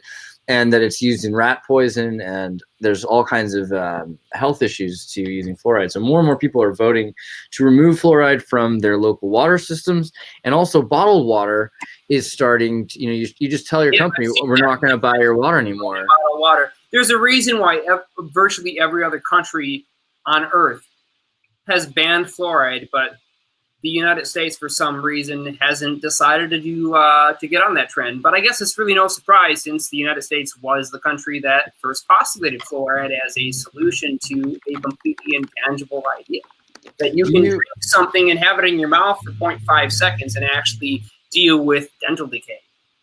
Do you deal with do you mess around with that charcoal silver toothpaste? I like to use just colloidal silver toothpaste, actually.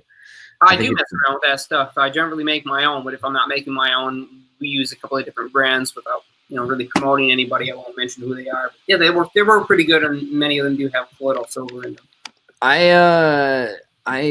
I would love to see, the meso metals that you're making. Meso Copper, is that the one? I like this company right now, Meso Copper. They do a pretty good clean electrolysis solution to make their stuff, and it's a small family that does it.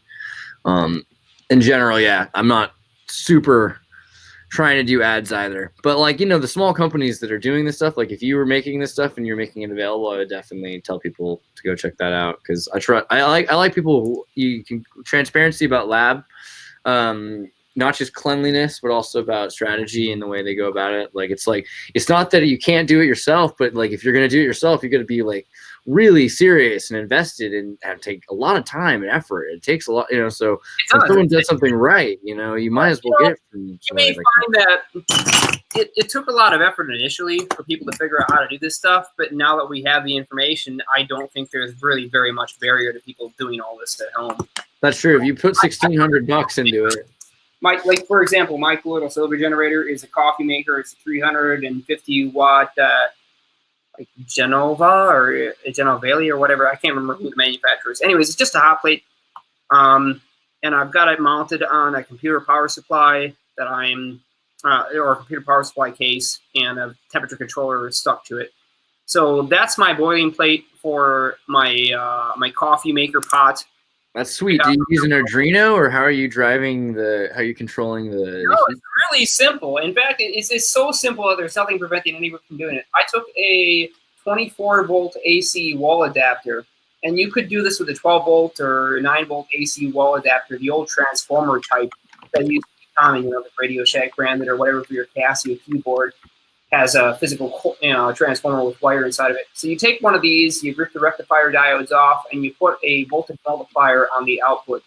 This will bump your 12-volt output AC to somewhere around 100 to 200 volts DC, but it'll be limited by the inductance of the transformer, clamping you at about 300 milliamps or so. So you just take the DC output of the voltage multiplier, you place it across two pure silver, at least 3 nines, but preferably 4 nines pure silver electrodes within distilled water, and place them about an inch apart. Then you heat that water just below the boiling point and maintain that for a couple of hours. What you'll end up with is a yellow liquid, about 130 parts per million, no gray or any weird things like that, and it's just pure, yellowish kind of golden liquid. And the reason for the color is that the particles of silver within it, coming from the 3 or 4 nines pure silver plates, are about 6 to 9 nanometers, and at that size, through the the attenuation of water, you end up seeing the color yellow or gold. So it's a pretty easy way for anybody to do. You go to Goodwill, you buy a coffee maker that has a coffee pot, you wire it to a temperature controller to keep it near boiling, or just keep it near boiling by watching it, and you stick the 2 electrodes in there about an inch apart and feed them with about 80 volts, 200 volts, and you're going to end up with some incredibly pure, beautiful colloidal silver water that you can make remarkably fast, and it'll be better quality than anything you buy off the shelf that's designed for long-term storage. The cash, 3-year shelf life. My longest sample so far is still going 10 years, and it still has the same color, and I've lost about 30 ppm in that sample, but that particular method of silver production is easy, and anybody can do it with $10 of stuff from Goodwill. So you should come down to the lab. We should do that on a video to show people. Are you talking about Mark's lab over at Falcon Space or your lab? Either way, I mean, you should come definitely here, because we have a green screen, so it'll look like a cool video. But definitely, we're gonna go to Mark's soon, so you should come when I do. Do a video on teaching people how to build these fairly simple machines that anyone can make with almost nothing. Now, the catch, there is a catch. You need silver. You have to have 3 or 4 9 silver. You're not gonna get that at Goodwill for $10. But if you got that, then you can build it for virtually nothing. Yeah, you can go to Etsy and get some rings. Make sure they're 999.999. Or anything like that. I ended up taking 3 nines pure silver bullions. They weren't American silver bullions. These were externally cast by another private organization, and they were just they're mainly designed for pure ES booleans. But I just chopped the coin in half. That was it. Nice. On my 2 electrodes, and it worked beautifully. Yeah, and pure silver solder for jewelry you can also get, on online stuff. So people can be doing this. This is, it's way better than messing around with fluoride. Yeah, you don't want to use solder, just to point that out. Yeah, anything pure silver, yeah, absolutely. Pure. So you wanted to know something about Tartary. It's such a broad subject to me. Can you bring it down to a thing? Like, what about Tartary you want? Let's talk about the history of the civilization that's been long since forgotten, and how far back it actually goes. I mean, when does this whole thing start?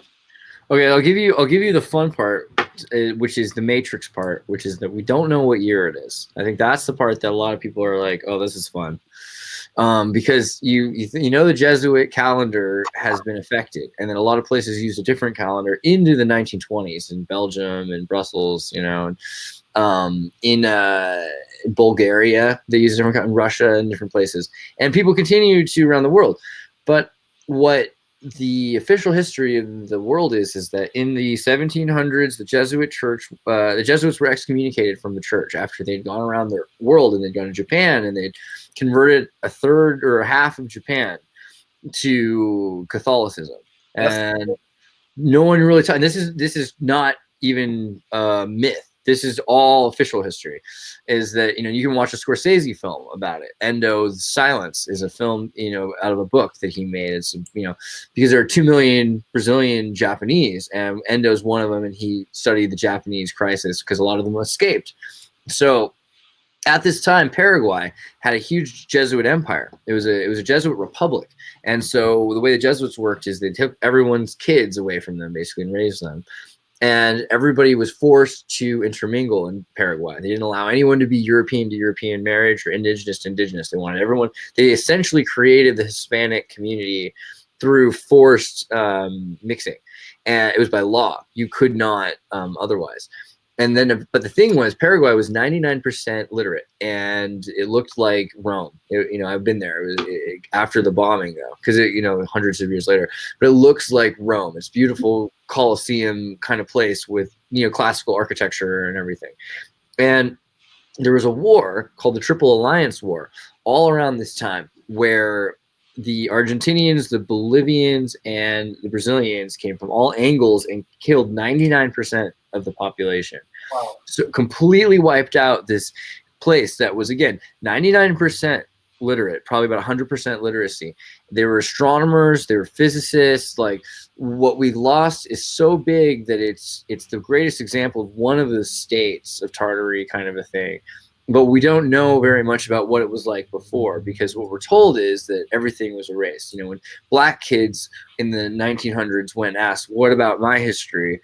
white professors said there was nothing there. There's nothing in Africa. There's no book. Now we know. But yeah, I remember that the early days, people thought that they didn't have, or specifically the African American race thought they didn't have any history, because that's what they were told by those who were supposedly educated. And like, but dude, they were educated. Almost everybody else. What the hell are you talking They were educated, though. It'd be like if you were, like they were. It's like, I know that the Earth is the center of the universe because before Copernicus, they were educated, and these guys believed this, and some of them didn't. I mean, because the original people clearly knew better. Because the thing is, they were educated by Rhodes and Quigley, and if you look Rhodesia and the Oxfordian Rhodesian scholarship, the Rhodes Scholarship, is just an example of the kind of manipulation that went into education.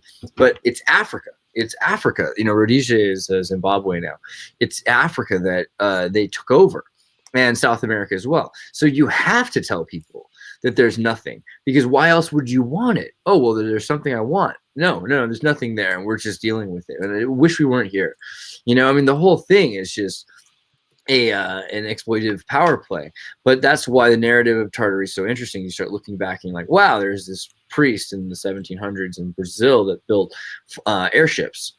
And the Portuguese state was freaked out by it, and like, but it's all there. And they start looking at the pentelegram machine, right? Is my favorite example because it's a scanner, and you could send a fax back and forth on telegrams back in the 1800s because it would swing back and forth and it would write XYZ based on the radio waves. So you could actually draw and send a picture back and forth. So there's a lot of crazy technology they had. But when the Triple Alliance War happened, and when the Jesuit Catholic Japan it was genocide. About a third of Japan was murdered. Most everyone was crucified. The movie's dark. The guy in it is Adam Driver and Adam Garfield. So Spider-Man and Kylo Ren from Star Wars.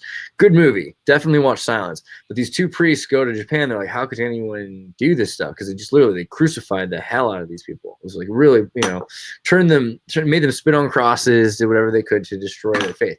So what Japan is today is in remnants of what it was at that time, because there's all these different little kingdoms and empires, and a third of them had been united. So it was a big issue to a lot of these warring chieftains that they saw that it was becoming a Jesuit state.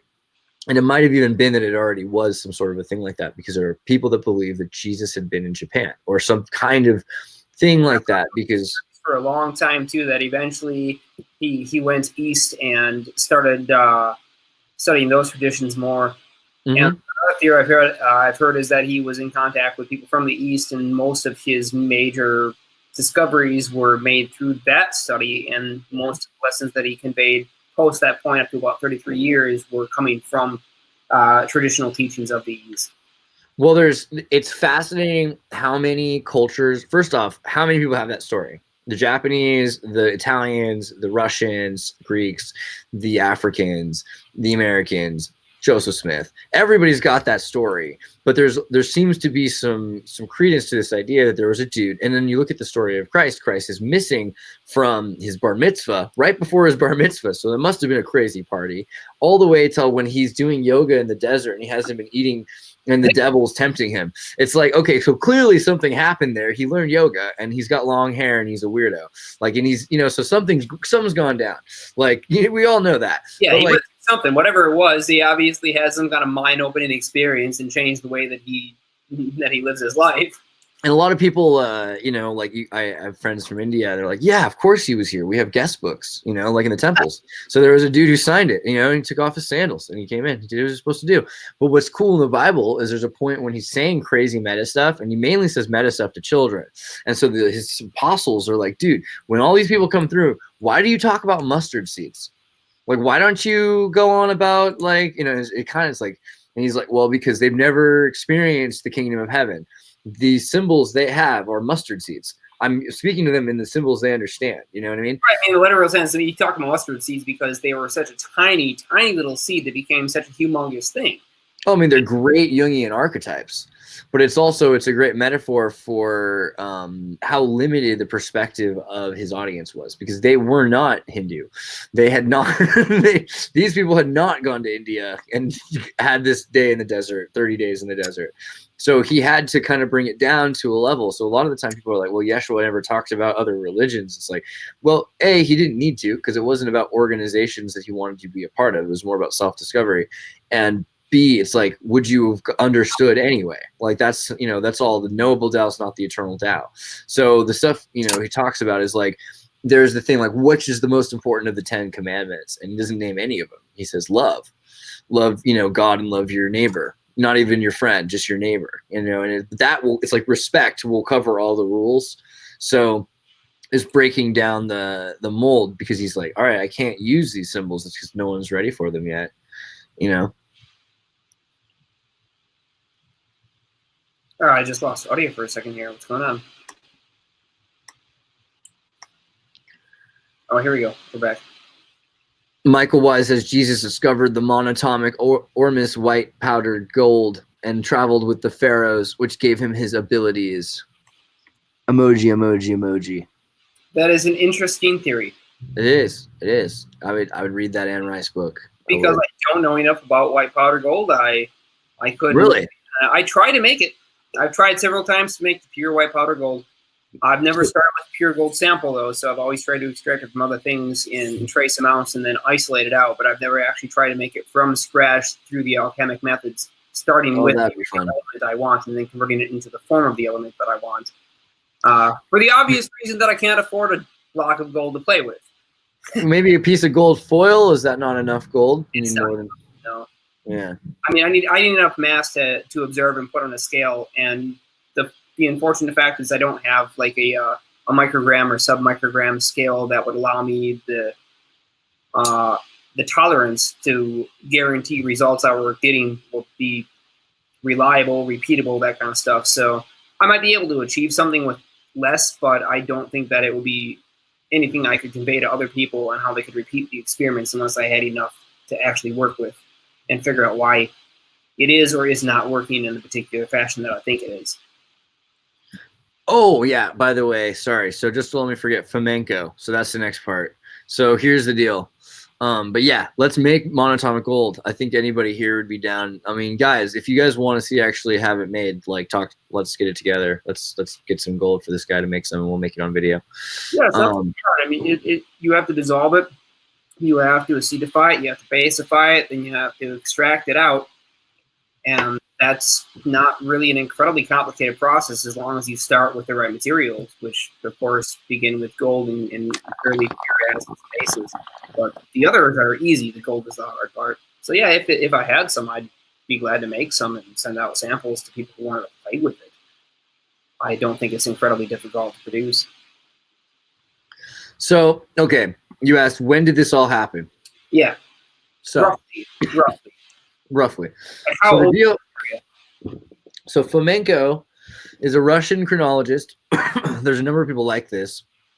They've been saying since we don't know what year it is, and in the Revolutionary time, this was a big deal. They used to ask Ben Franklin and George Washington, when do you celebrate your birthday? And it was a reference like, do you celebrate 11 days or 11 days later? Because there was a point when the 11 days just went missing from the calendar in order to salvage the weather system and the seasons. But there'd been a number of missing years over the calendar. And so what it looks like, well, okay, first off, we know for a fact that that years are missing because the Catholic Church would obscure information to prove that they were at a place first, that they, built a temple or a mosque that they had found. And we know that numbers were changed often. There'd be points when it would be the year 651 and it said J in front of it. And they started saying 1,000 because the Pope thought it looked better for it to be 1,000. So we're not sure if it's 400 years, 200 years, 600 years, 1,000 years off from what we're told. But what's interesting about it is, when did this happen? It looks like it happened around the time of the Jesuit excommunication, because the Jesuits then went for 50 years off excommunicated, not being part of the Catholic Church, while the Greys took over the black role, the Franciscans. And some of the Jesuits stayed as Franciscans secretly. But for the most part, they were excommunicated. They were kicked out of all of the lands that the church owned, which included Japan, parts of Japan, although they lost it, Paraguay, Brazil, like huge areas of land that the crowns were allowing. The Jesuits were, evacuated. And they ended up refugees under Queen Catherine the Great under St. Petersburg. But they had a compound in Belgium, in Brussels. And 50 years later, they were able, supposedly, again, this is the official story, 50 years later, they were able to maneuver another pope into power, kill the last pope to do it, excommunicate the corpse of the pope 50 years earlier. They dug up his body, put him on trial, and excommunicated it because he couldn't, win the trial. And then they pulled his soul out of heaven, and then they erased everything he'd ever done. So it was like 50 years, it just disappeared. So there's that too. So there's all of these examples. And then in 1666, is the London fire. And so much information starts disappearing around 1666 and 1651. So the thought, according to Flamenco, was that in this year, the J starts being used as 1,000, that we're really only 1,000 years AD, maybe. Like it's actually right now only 1,000 years after Christ or whatever. And so Christ is really in the 11th century or something to that effect. And 300 and 1300 are the same year, 1700 and 700 are the same year, often enough so that it's a difference of the Catholics or the Islamists or the Arab, the thing about Islam is that Islam uses a lot of Jesuit works. It's Old and New Testament and Vatican texts. So the thought is that they were created by the Jesuits after they lost power in order to take over these lands. And so the Crusades happened in this time that would have been considered Constantinian in the 300s. But it's actually the 1300s according to our timeline. And that Yeshua has been superimposed with this other character who's like a knight with a sword that was a blonde, bearded crusader guy. And so Fomenko, his chronology is pretty interesting. Not everything about it's perfect, obviously. I mean, there can be plenty of examples where it's not fully accurate. But what is interesting is there's so much evidence for the Catholic Church manipulating history that it does call into question when any of this stuff happened. And what it looks like if you start looking at these dates is they do fall on top of each other. 1500 and 500, for instance, 1800 and 800 for Krakatoa. Krakatoa has multiple explosions, but those explosions seem to happen 1,000 years on top of each other. Yeah, that's particularly strange, and the dates they line up on with the Gregorian calendar are also equally strange. Yeah, and the Gregorian calendar has got a lot of uses, but I mean, those uses might... An idealized way of keeping history. Right, exactly. And you start looking at the Napoleon time when they had 10-day weeks. In the 1800s, everyone was going through different calendars. The Gregorian calendar wasn't even that everyone was using it at that time. So it took a while for people to get set on this is the 1900s. And when that happened, that's when things started really like we have a point also when the Catholic Church is taking children a lot because people weren't allowed to out of wedlock or they couldn't take care of their own kids and there wasn't, prophylactics, etc. Or people just taking kids when they were young. The foundries of orphans that were brought all over the world. There's hundreds of thousands, if not millions, of these kids that were brought here to there, from California to Russia, and from Russia to California, New York, and just all over the world, brought to other countries, taught a new language, and they were put on trains, and then they were put into new societies. So it coincides a lot with this kind of Jesuit thing. And when the Jesuits fall apart, it's also when the men's orders, like the secret orders, like the Freemasons and things like that, start to emerge around the time that the Jesuits start to lose power. So to answer your question in as many words as possible, sorry, it seems like maybe 400 years ago to 500 years ago, there was a major power play against Tartary. And 700 years ago, Tartary was still a pretty powerful thing that was in the process of ending. And most of those stories can be corroborated by what happened to the Mayan Empire, what they talked about, what the myths of the Aztec were, of Quetzalcoatl, and these silver-clothed, furry-faced, blonde, blue-eyed men that were supposed to come, these bird people. There's enough anthropological myth that's been carried down historically through narrative to children from mother that mythology still holds some clues. And if we start putting them all together, if we start taking all the fake news and all the fake history, then we start seeing that there was, like these people were actually not lying when they said people came on ships to visit them. Because that's all that most of the ancient prehistory is stories of communicating with other nations that were far away, and that there was a weather difference, and so that they were bringing crops across from, then there's a triangular trade. And then the Spanish Empire, you've got first off, the Moors were in charge of Europe for a long time. So you had a lot of black nobility. And then you had Uyghurs and Berbers that lived in Africa. So there's a lot of whites in Africa. And so you could either say that this was an anomaly and that everybody was everyone else's slaves, or that there was also a certain amount of trade going on. I mean, they would be corroborated by Vikings' wives wearing Arabic rings that they found recently, and that there was probably nobility and expeditions by non-xenophobes, because if you were an adventurer, you're most likely interested in meeting with other people and commingling. And this another example of this is Portugal and Brazil, where 40 to 60% of all African Americans, including South America, right?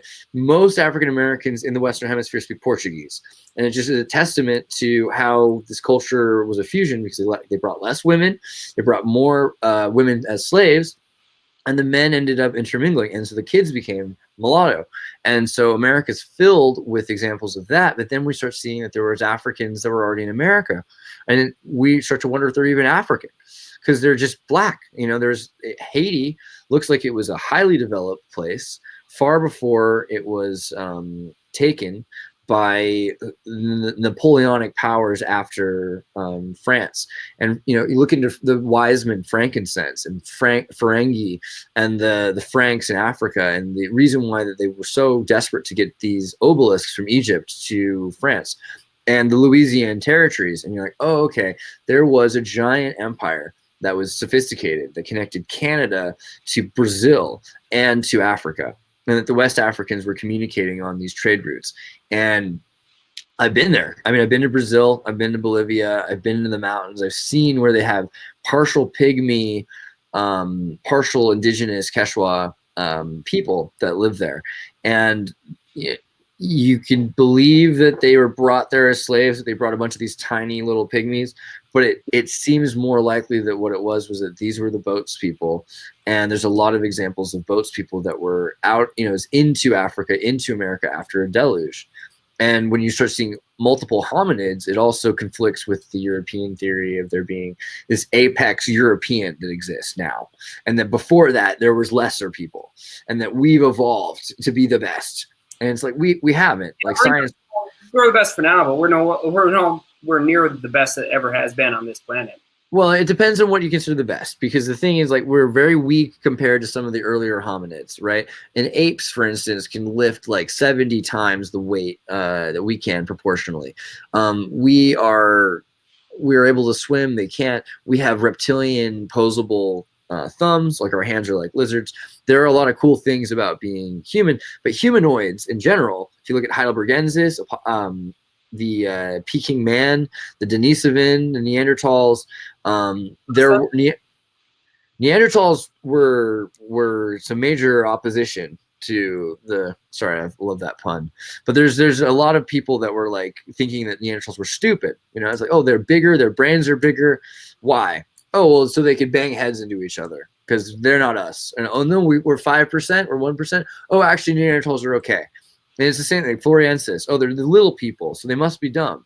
And, also this idea that they must have come before us and then we got bigger. And it's like, no, actually, the people before us were much bigger than us. So, and maybe they're not before us because we see hybridization. So now we know, because of like the last year or two, there's tons of evidence that there was sweeping across the earth simultaneously, maybe 12 to 20 different kinds of hominids that were living at the same time. That's what I was seeing too, as far as my research goes. It doesn't look like it was this progress to Britain. It was more like everybody existed and we're what's left. And there's a lot of reasons why we are the best. And so 1,000 years ago, when we lost a lot of those root races, and we're going into the next section here as far as our progress of the species. We can look at our genome anytime. We can look at the genetic markers and see how far back the current genetic information of the mass of the human race goes in the history of other Earth species. That doesn't mean that we are entirely or 100% from Earth in our genome. It just means that we certainly have at least pre-existing species from this planet Terra in our genome, and that they were certainly used as a catalyst or a building block for whatever we are now. There's that's kind of funny because it kind of leads into the Bigfoot thing. Like, do you think, how recently are we talking that some of these, we know now that there were certain kinds of species we thought were extinct to last for millennia longer than we knew. There are now species we're rediscovering that are alive today, particularly in the sea where there's so much room for it. We're finding like there's kinds of narwhals we thought were extinct millions of years ago, or sharks that we thought were gone and they're back. Do you think that maybe within our history period that there might have been simultaneous to us, as stories talk about these Yetis or in China, or these Sasquatch in in Western Hemisphere in America or I wouldn't giants be in Peru. surprised if they did exist simultaneous to us, and I wouldn't be surprised if they still do exist to this day. Interesting. Yeah. I mean, do you think there's room for it? I guess was my next point, but you do, I guess. I do. I think that life is incredibly prolific, and it's incredibly difficult to eliminate an entire genome or lineage of a species. There's always a few that manage to survive, even in the case of an apocalypse where some kind of asteroid or meteorite or whatever strikes the Earth, and we end up going into a cold period of time, or what do they call it, the Kali Yuga, I think, in Hindu, where everything is basically destroyed and rebuilt from the ground up. Some always survive. Some way or another, they always manage to survive, and I'm sure unless you have an incredibly low intellect or you're from a particular lineage that just simply doesn't have a good grasp on the world, that chances are your lineage will survive too. And I think that all we have left over now is the lineage of those who were wise enough to escape the immediate danger of the last apocalypse, something like 12,000 to 14,000 years ago, as far as we can tell historically, and that we are the rebuilding of what was there. So in a more like philosophical sense, do you think that there's going to be like a benefit to studying the genomes of these like different kinds of junk DNA? Do you think we're going to start to be able to open up that DNA and unleash parts of our potential because of that? Is transhumanism got potential because of that? I think if we can manage to activate any part of our DNA at all in any fashion, that we're already on our way. So far as I've been able to see, our research has allowed us to do an incredible miracle of science, which is sequence the entire genome of the human biology. But and of course, this does come with stipulations. Obviously, there are plenty of genetics from plenty of people who are not included in the current Human Genome Project, but we have a pretty good idea of what each individual gene does at this point, to an extent. We just don't know what the quote-unquote junk DNA is responsible for yet. But that junk DNA contains markers. You see, if you go way back, there are certain types of viruses that can inject their genetic code into the DNA, because viruses like to modify genetic code of already existing cells and infect those. So these markers will occasionally stay in place and be a permanent record kept in the DNA of every species that procreates. So we can look at these genetic markers of previous infections from viruses and see that we have the markers as humans, same as many of the great apes and other species, including mycelia, many of the mushroom species. We all have these similar traits that go back many hundreds of thousands of years as far as we can tell, where we were at least genetically similar enough to be infected by the same viruses and have the same sorts of genetic damage in our code. So that gives merit to the idea that the code that composes the human being is much, much older in current times, and that it could have been well diversified. And not just between humans, but humans and other species as well. Excellent. Yeah, I mean, like that's kind of what Altered States, that film, kind of talks about, is like being able to unleash parts of your primal consciousness that will open or close sequences. It seems like we already are doing that in a number of routine ways. We learn how to like turn on, awake, or sleep, and so there should be other ones that we can open, and also maybe even fly. You know, like that idea of being able to be at different levels. It's the scale of time. If we take a look at bacteria, for example, there was a strain of E. coli tested through over 1,000 generations in a couple of different labs. The experiment was simultaneously realized. The E. coli were given a food source that they were used to eating, and they had no problem doing it. But in some of the petri dishes, they were given a food source that they had no ability to digest, which was quite acidic and not very formidable to their existence.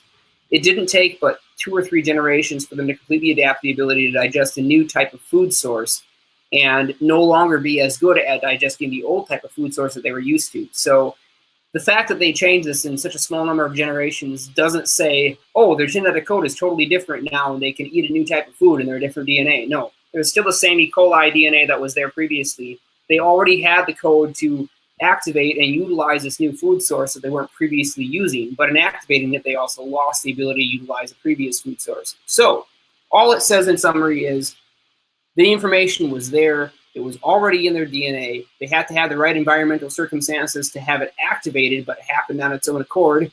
And to say that human beings don't have this, I think will be preposterous, because of course we have huge DNA chains that have tons of information that I'm sure is currently inert because of our environment or our circumstances. And if our circumstances can change this over the course of 3 generations of bacteria, and humans obviously operate on a slower time frame, then maybe over the course of 10 or 12 generations of humans, we can reactivate these chains of DNA too. But why not science? Why can't we just simply subvert that entire generational 12 sections gap and do it directly with the implementation of technology? And I don't see any reason why we can't do that. We already know it exists out there in nature for bacteria.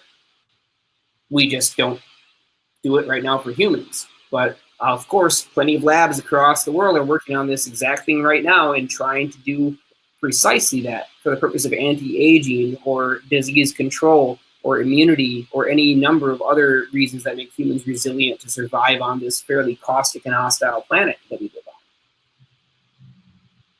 Why not psychic phenomena too? Right. I don't know what's there. I don't know what's possible, but I know there's a lot that we don't know, and I'm not going to rule out any possibilities up to and including telekinetic genetic markers that we have not activated yet that may be possible. And if I don't consider it as possible, then how are we ever going to test it?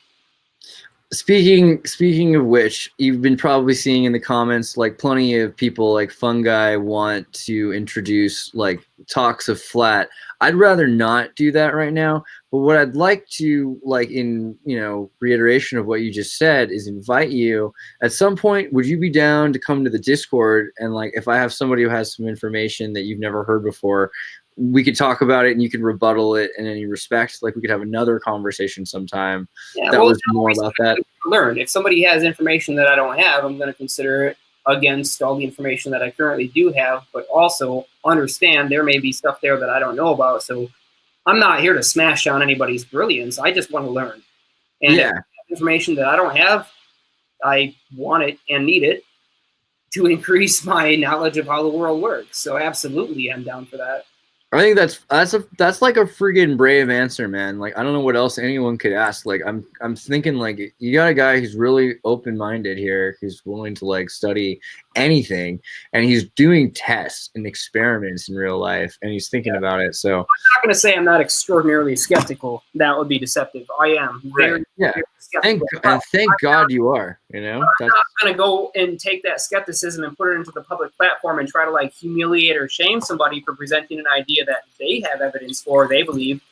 Right. I think it's more about I think people respect seeing someone who they know have a lot of information answer these things. Like, I think that you're more likely to give people a decent answer. People would trust that you would shoot from the heart when you're answering things. It doesn't just come from rhetoric. When things do come from rhetoric, that's the thing that everyone gets all confused about, because when we are all talking about space, and that's like a big thing for people, is that it's mostly from information from NASA, and they don't necessarily, or it's like almost from the NASA or the Russian government.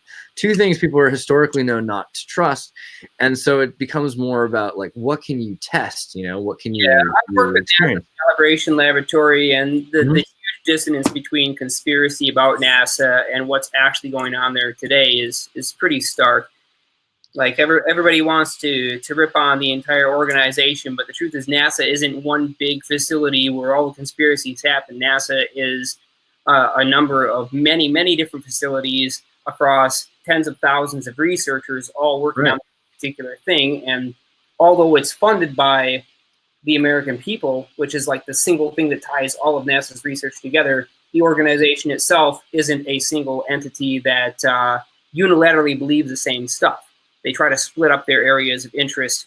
So yeah, NASA does do a lot of deception. They do a lot, they talk about ideas in ways that are far simpler than what they actually are, and they posit things out there to the public that I would say are wildly inaccurate. Everything from Michio Kaku to Neil deGrasse Tyson, who talks about this stuff publicly. Your super scientists of today, who are public figureheads, they sum things up. They simplify them in ways that make them so simple that they're wildly inaccurate.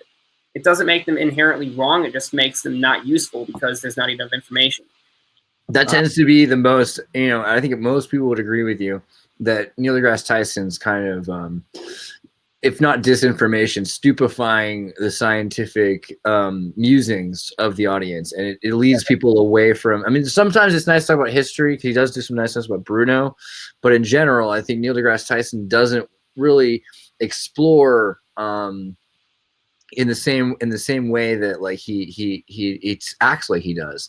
And there's so many examples now where, you know, like you said, like NASA is doing a lot of things, environmental research, and they are releasing lots of really useful information. And MIT along with NASA are putting out into the public, you know, data like actual like public patents about ionic thrusters. A research study called the force effects of asymmetric capacitors or something like that. That was a publicly released study, and it didn't really yield much. NASA also did a program through, I think it was JPL, and they studied lifters. They built a bunch of lifter type tech. It was like a 2-foot long wire with a ground plane and a variety of different configurations. They took all that data with just simple DC, and then they released the kind of propulsion they got ionically from that data. So these are major government organizations that are releasing public information, which is useful to researchers like myself. Now, it doesn't indicate anything about what we're really looking into, which is electrogravity, but just to say, okay, yeah, this big, huge organization, NASA, has found that charging 2 different size DC plates to different potentials and allowing ions to flow between one and the other does produce a tangible amount of thrust. And though NASA concludes that the tangible amount of thrust is insufficient for space propulsion or interatmospheric transport, it doesn't mean that it really is. It just means that they feel that current methodology isn't useful. But the fact that it's even released in public from such a huge organization, I think, is promising, because it means, yeah, even they're looking at it. Even NASA in the public genre is looking at this stuff, and it's not completely black, and it's not completely off the books. It's not 100%, oh, we don't study this, we don't believe in it, the only thing that there is rockets. Yeah, they're really researching it too. Not only NASA, Boeing, Lockheed Martin, Bigelow, pretty much every major space organization with the exception of SpaceX is already currently doing this research in public and releasing some of their findings. Why do you think SpaceX is hiding or diverting it to Boring Company? Why do you think they're not doing it in the public? Diverting it at all. I think SpaceX has its own goal, and Boring Company does too. And Elon Musk likes to dabble his hands or his feet in a lot of different categories. He thinks that he can solve the problem of humans to Mars and humans from here to Chicago just the same. And he has different methods to do that, but he likes to solve both. And Elon Musk, if you want to sum the guy up in one simple fashion, would be, I am the man who will fix the human transportation problem. He believes that he can solve the way we get from A to B. And everything that he does pretty much is directly related to that. That's the thing. Okay, so there are some things that fascinate me about the other narrative of reality, the metaphysical reality, and one of them is the shoal existence of like that there are tunnels and that these tunnels lead places. Do you think that there's anything, is that, I mean, as ambiguous of a question as this, what do you think is going on with the alien ant farm underneath? I think that I'll be particularly interested in the Boring Company's findings when Elon talks about his new boring machine that can now operate at 12,000 feet depth under sea. Word. Yeah. What do you think we're gonna find? Like, do you think that there's civilizations that are falling apart, or more under the ocean than we realized was there, and we're gonna find structures that were clearly manufactured, not natural structures, very, very deep in the oceans. Nice. Yeah, that seems to be like what I would hope. Do you think that there's going to be, do you think that this stuff's been found before and it's been covered up a lot though? Like that's kind of the Tartarian thing. Do you think the way they covered it up in the 1900s, that they're covering it up in the 20th century and the 21st? Well, you get an individual researcher or a small team of researchers that go and explore something. They discover a fascinating phenomenon. They talk about it with their colleagues, and the higher ups in the company will eventually release that information to small groups to get their opinions on it. Sometimes the information gets shut down at that point. It goes to higher ups. And this is particularly a problem when you have government-funded research programs, which a lot of them are. Even if you have a small percentage of government funding, 5, 10%, doesn't matter what it is, they have authority over looking at that research and telling you what you can or cannot do with it because they provided some financial backing to you. So you're beholden to your backers. If they say you can't talk, well, you've got the entire system of our country telling you that you can't talk, and you will be persecuted and you will be jailed Treason sucks. Yeah, the So- crime of treason is constitutionally a lame thing to go through. And then if you can get all the money that you need to do the thing that nobody else will fund you for, but the only place to get that money is from a federal source, then be aware that whatever you find is going to go through the system of professional scrutiny, and that you may be legally forced not to talk about it.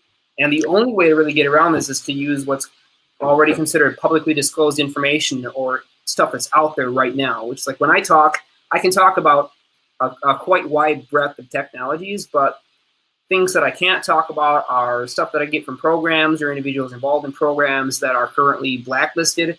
And if I talk about those things, then I'm violating several international laws of secrecy. And there are things Absolutely. that I can't talk about just surely because they're not out in the public. But all that has to happen is one person somewhere has to talk about this stuff in the public, and now I can say, well, I'm pulling it from the mass terrain, and it's not secret information anymore because I heard it from this other source, YouTube, Metacafe, Reddit, whatever. I read it there, and it was already there, so I can talk about what I've seen on the internet just like everybody else can. And now I can say whatever I want because I'm not disclosing. Absolutely. That is the plan. Aaron Schwartz was God rest his soul, was probably one of the most important people in recent history to bring some of this information to the public. I think he installed some sort of a Pi or a laptop to a server rack at Harvard, right? Or is it MIT? And he released tons of data. Some people think, it was all of the data from the digital media lab, which the Epstein finances now people think might have been one of the other things that he caught wind of. Other data would have been also about all sorts of quantum computing and ionic lifters and things that they had access to, like ferromagnetic, cryotronic computers and things like that. But now that technology is kind of out in the public, the thing is, a lot of the time when they publish this stuff, you were saying if you read a journal, sometimes it's missing information or the information's falsified. You can't trust scientific papers nearly enough. It's one of the reasons Mark likes to do experiments so much, because they often you can't reproduce the findings that you have in a lab. Yeah, I find that it takes a large number of papers to really gain an understanding of what's going on before I can postulate a real tangible experiment that can give me information. I hardly ever just from one single paper get everything I need to perform an experiment. Right. Brittany Tartarian in the Discord chat, we call her Books. You'll enjoy some of her books. She has quite a bit of information on anything from ionic lifters to submarine terrain. Everything. The book stuff the books we have in the Foundry. So the Tartary has two parts, right? We have the chat thing, which is where we communicate, and then all the information is there. And then we have the Foundry, and the Foundry is where all the files are. It's kind of like a Google Drive, but it's our own OS. It's open source. Yeah, I need to ask that really immediately. Yeah, we have really great stuff on some of this. One of the things that Brittany was mentioning earlier, I was thinking about, was the subterranean and submarine volcanoes, or there are volcanoes under earth and underwater. There are maybe 80% of the volcanoes on the earth are under the sea or in the sea, and there are companies that use them to siphon power and minerals and ore and build underwater labs and research centers near them. But of course, so much of that stuff has to be sort of secretive. They don't want everyone to know it's happening. They don't want to know how many people to know how much it's happening. But there's a lot you can get, pamphlet books from some of these mining companies, and there's the Swiss one. I hope Brittany sends a link to it in the chat. But the Swiss one's crazy because they're doing all sorts of research, and it's you can basically power something directly from a volcano, and turning a volcano into a power source seems like a pretty obviously powerful place to get your energy from. I can't remember exactly which location. Geologically, it was on Earth. This dude decided that he had this dream. He loved spending time out in the cold, but he thought it'd be a really great idea if you could tap geothermal. So he built this facility that tapped a small amount of geothermal and built a hotel that could hold 10 or 12 people. Anyways, now this ice hotel runs 24/7, and the trouble is the area he's located in, portion of the year, all the ice melts and the temperature gets too hot. So he had to find a source of energy to keep this entire ice hotel, literally an igloo made entirely of ice, frozen, and he gained all the energy he needed to maintain the frozen ice from 300 feet or so underground, and it's one of the larger geothermal facilities currently operating, but it provides all the resources to this several hundred person wide hotel. Electricity, heat, everything that they need pretty much to sustain human life there except for food. But they also gain enough electricity to grow food, so I guess that counts too. There's more than enough energy in just this one little section. And by the way, the geothermal tap that he bore into is fairly small. You count the size of a volcano, and you're talking like 15 power generation facilities or more, easily tappable just from the sheer amount of heat energy that is contained in the magma underneath that plateau. It makes you think, about like, do you think that there could have been, is there any room in your imagination for like the idea that nuclear power a lot of the time is just geothermal energy? This is something a lot of people talk about. A lot of people here have an issue with nuclear power. They think nuclear power is misinterpretation. I don't exactly fully understand what it is that is the thought anyway. But it's like, I'll ask for more information on the whole nuclear power thing, because I've done many hundreds of hours of research on that tech, and I understand it well enough to give you any information you want on it as far as how it works or what have you messed around with, have you ever been around radioactive materials? Have you ever like experienced any radiation? I have to play with. So how do you feel about radiation poisoning? Radiation poisoning is a very real thing that I've heard the conspiracies about. Oh, there's no radiation, you won't die. Absolutely not true. You will certainly die. Yes, beta radiation, alpha radiation, gamma radiation, all three can cause ionization within the cells, and they can break down genetic material.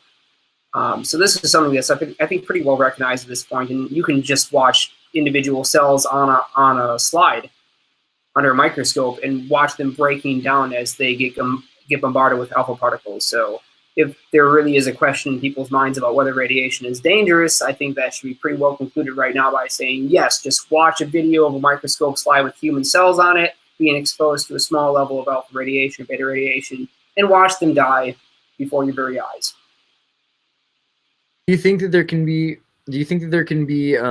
like a positive to radiation? Can there be some sort of like benefits to some amounts of radiation? Oh yeah, there's tons of positives to radiation, but not radioactive frequency bands in the way past terahertz range. You can be pretty effective in anything in the gigahertz and below range, but when you look at light frequencies, we're already starting at terahertz, and when you go past that to gamma, alpha, and beta, we're talking terahertz to petahertz. So those frequencies, the wavelength is too short. They're not useful to the human body. They're not useful to any functioning of our. What can they be useful for? Or is there anything? What do you do with petahertz? Generation. They're very useful in material sciences, in technological advancement, just not for the biology of the human being. Like, they're not useful to us minus technology or the modern society. We should stay far away from them if we didn't have that stuff. So you think that maybe like thorium, is there a good future in thorium? Do you think it could be safe? Thorium is fantastic because, first off, it's everywhere. It's all over the place in pretty much every mountain range and every piece of ground across the entire planet. It's so abundant compared to other radioactive sources that it's almost shocking we're not doing more with it.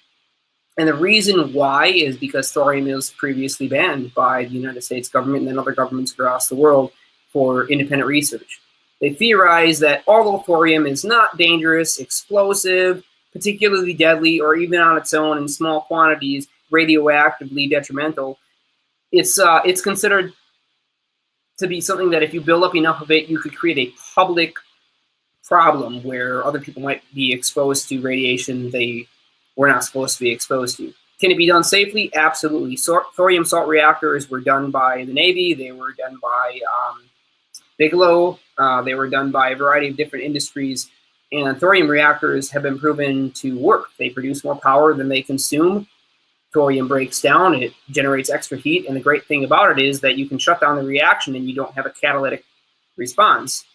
Obviously, if thorium was so crazy dangerous, it would be heating the planet right now, and we would all, we would all be baked or we would never have existed. But thorium obviously isn't that dangerous because we're surrounded by it and we're still all alive.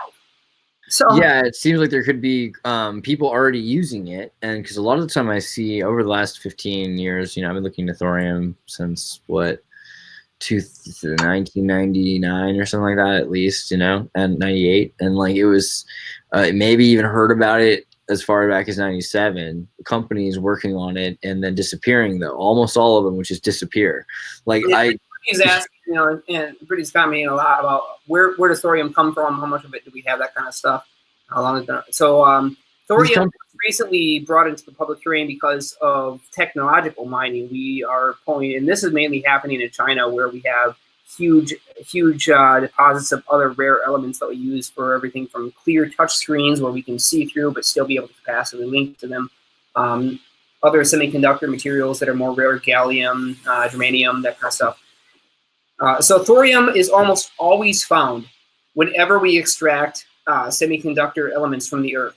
And certain parts of this planet have very, very high densities of the stuff found, but almost every time we mine, no matter where we are, from copper mining, iron mining, we're finding that we get huge amounts of thorium. So to Brittany's comment, why is it everywhere? Well, we're not sure exactly why it's everywhere, but we find it every single time we mine, no matter what it is. And we find it more concentrated in rare elements that we use for our technological advancement in semiconductors than anywhere else. But it's still pretty much everywhere, and we have no idea why. It's just that we're not doing anything with it. We don't know why there's a lot of things out there. We don't know why we find gold deposits in certain areas and less in others. We have geological theories as to the reasons for this, but we really don't know. But there's nothing stopping us from using it. So maybe the logic would be like that there's some sort of an impact of some substrate, like maybe from an asteroid or from a Vimana, or do you think maybe it's like this happens to be something that this planet is made of that started out as, I don't know how back Earth goes, how far back Earth goes, or when it was formulated, but I can tell you that the most thorium we have now is either a decay reaction from other materials that were more dense, or it's been here almost since the beginning. And its decay is slowly breaking down into other things. There's still more than enough of it for us to power our entire society off of for hundreds and perhaps millions of years. It sounds like they're suggesting that they think it could have been some kind of a remnant from something ancient. You don't think that it seems more like a natural occurrence? Yeah, it's so ingrained right now that if you were to go out into your yard and you were to test for thorium, you would find some small percentage of thorium existing in that soil sample, no matter where you live on Earth. You could go down to the bottom of the earth and bottom of the oceans and sample sand, and you would find thorium in that sand. That's how prevalent the stuff is on Earth. It's crazy. There's another element that's really fascinating to me. Is it vanadium or no? Beryllium? Beryllium? Is that what it is? I think it's the 77th element. I think that's right. Iridium. I like iridium. Okay, so what do you think of iridium? I'm not actually that familiar with iridium or where it comes from or how long it's been here. Let me pull up a little picture of iridium. So iridium is an interesting story. It's number 77 on the periodic table. Super shiny. And there's one layer of it all across everything that they think was the cause of it gave rise to the Alvarez hypothesis that they found this layer. And the hypothesis was that a mass impact of extraterrestrial objects, such as a meteor, was the cause of the extinction of the dinosaurs and many other species 66 million years ago. The entire theory, that Disney cartoon, that everything comes from an asteroid hitting the dinosaurs, right? Which is not even a proven theory. It could be that there's earthquakes, there could be there could have been mushroom poison, who knows exactly. There's a number of things that have killed off. But there's a number of things that happen in a major extinction, and it's all the evidence for this theory of the first meteor extinction theory comes from the existence in high abundance in the Earth's crust iridium, and it's just one layer all around the place. So it's a very strange material, and it's in the platinum groups. It's used in computers and it's also there's superconductors. It's also interesting because there's a story about the Greek goddess Iris and people living under caves of her during a major, explosion, and another story like that in Ethiopia, and another story like that in South America, where in Peru and in Colombia they believe that they lived in a cave for 100 years after being warned that there'd be a major catastrophe. And when they came out, they started collecting the iridium, and the iridium bells are used by Peruvian mystics. So there's a lot of interesting stuff about it. You mean a tangible structure that when you strike it with a hard object, it rings. Yeah, the ringing is impressive. That's Zildjian. Similarly, right? Like Zildjian bass. Cymbals for percussion for drums, like in bands. Zildjian. Yeah. Let me see a picture of that. I'm just taking a look at it. Iridium bell. I love this. I'd like to hear the sound of an iridium bell. Yeah, me too. Just looking into getting one. That's actually worth it. Maybe we could find a recording of it. That's what I was looking for right now. I'm just seeing if I can find anything because I'm fascinated in hearing what this stuff sounds like. That will give me more. Tin and iridium make some really interesting noises. When you take tin and you bend it, it makes a screaming sound. And so what I was thinking was kind of interesting is Zildjian, because Zildjian, I forget his real name because he was a Armenian Christian living in Turkey in the 1600s, but he created a special alloy, and so the king of the Ottomans gave him a new name, Zildjian, which Ian means son, DJ means smith, and Zil means bell, or basically. So he's the bellsmith's son, the son of God's ringing noisemaker. And every church and every mosque and every synagogue and every military, they all used his symbols, because his special alloy, which is a secret, technically to this day, held by only Zildjian, and the grandson started his own Sabian company. And they make, but you hear this in music all over the world, but they moved because of some crazy things in the 1600s. There was a coup, and he moved to Massachusetts, and so there's a lot of Tartarian kind of like buildings in the area where he's from. And it's interesting that they have this company that makes this like ancient alloy, but in the alloy there's like a specific recipe, and there's word that's each symbol is different, but one of the earlier recipes included iridium, and it's the most powerful symbol. So, and tin is also very powerful, and this is like the tinfoil hat is because Prussia, like if you look into the let me see. I'm curious now what I actually have in my database. Let me just take a quick look and find out how many I have. Let's see here. Oh, I haven't categorized those yet. Well, I guess I need to. I've got a bunch of patents on. Here we go. Jesus, yeah, I have a lot of.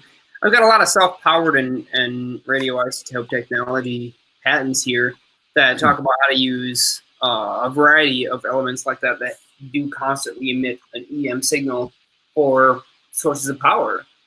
And some of them are proposed to last hundreds of years, and some of them are only short-term batteries that you can buy on eBay now. Actually, you can go ahead and you can buy radioactive light sources for like 50 cents a piece. Pretty crazy. You just stick them on the back of the solar panel, and for the next 25 years, you have a battery that will generate about 3 volts at something like maybe 100 to 200 microamps.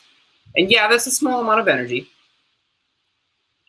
But there's enough there that if you could gain it, I mean, you could do a lot with energy harvesting. Bluetooth becoming a thing. Bench, this is a tiny little handheld thing. If you just were to multiply this many-fold, and you were to find a way to catalyze thorium to release some kind of beta decay, then you could easily do the same sort of thing. Yeah. Do you think free energy, like, are you into the Tesla thing? Do you think free energy was like super? I spent 12 years studying, Tesla stuff. So yeah, I am. Do you think that super? Yeah, good answer.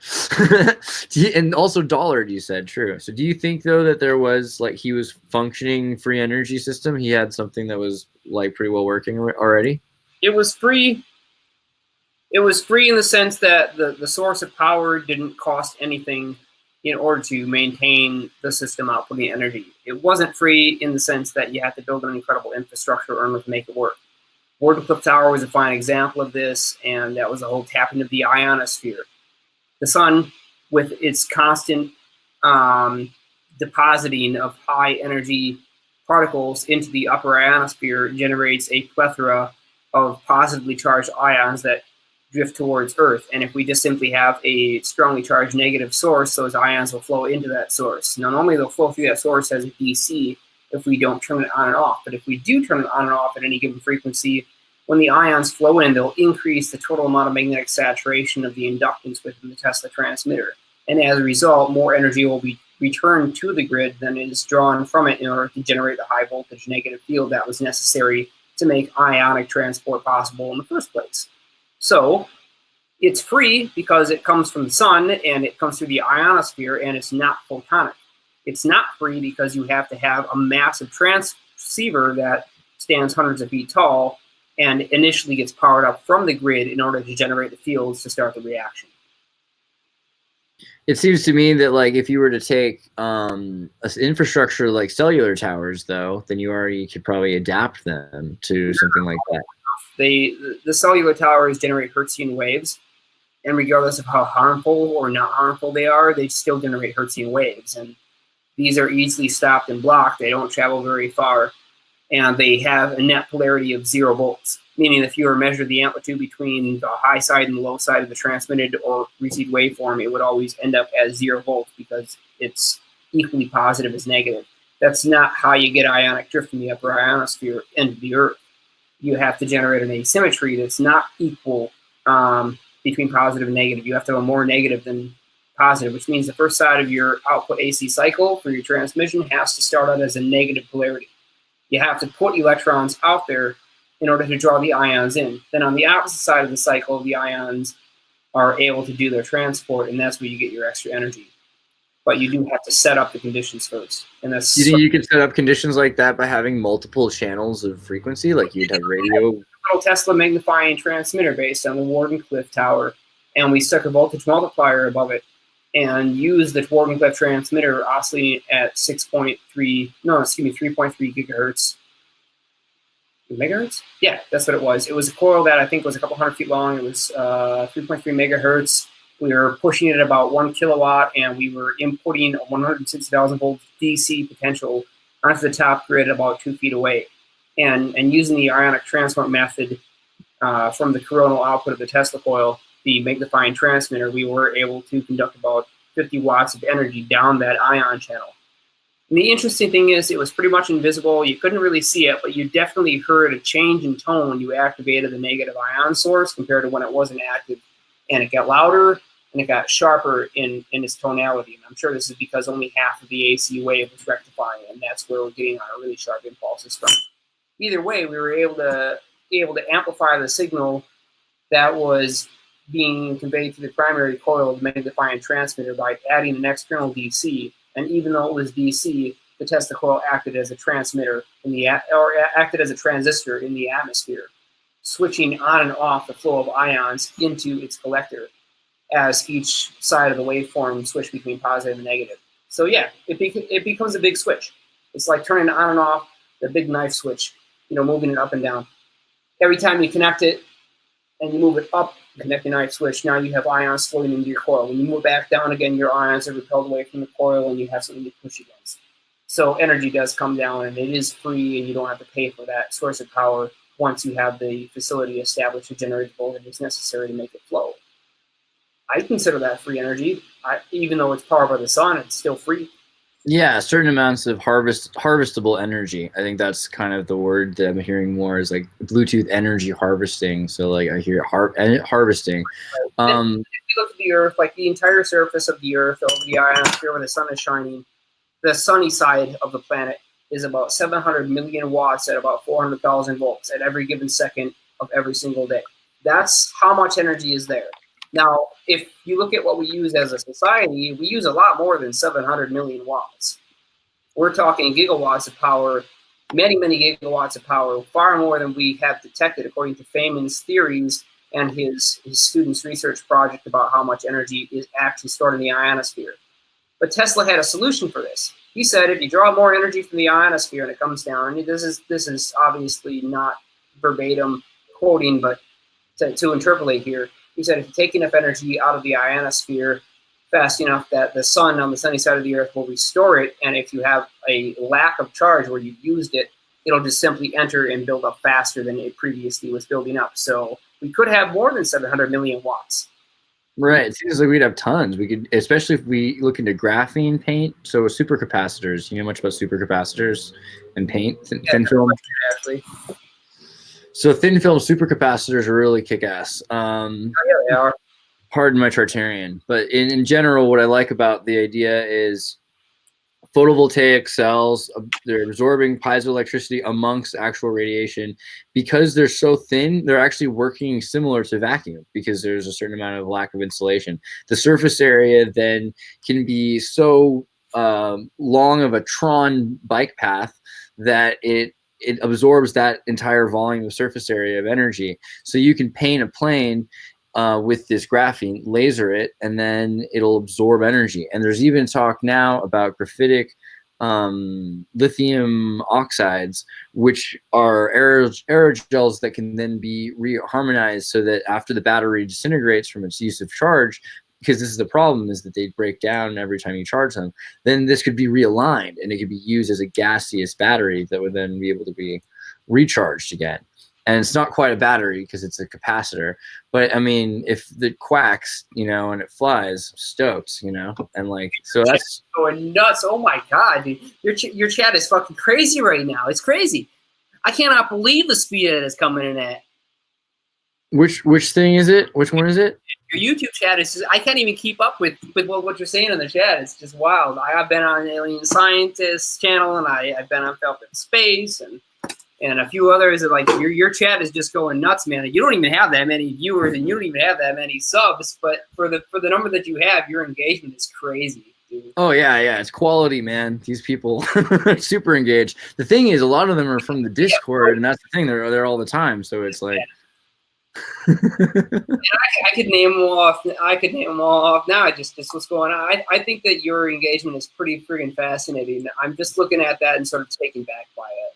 You know what? Thank you very much, and thanks to everybody else too. I love all of you. I'm so glad that people actually like are excited to like communicate. Like, what? This is crazy.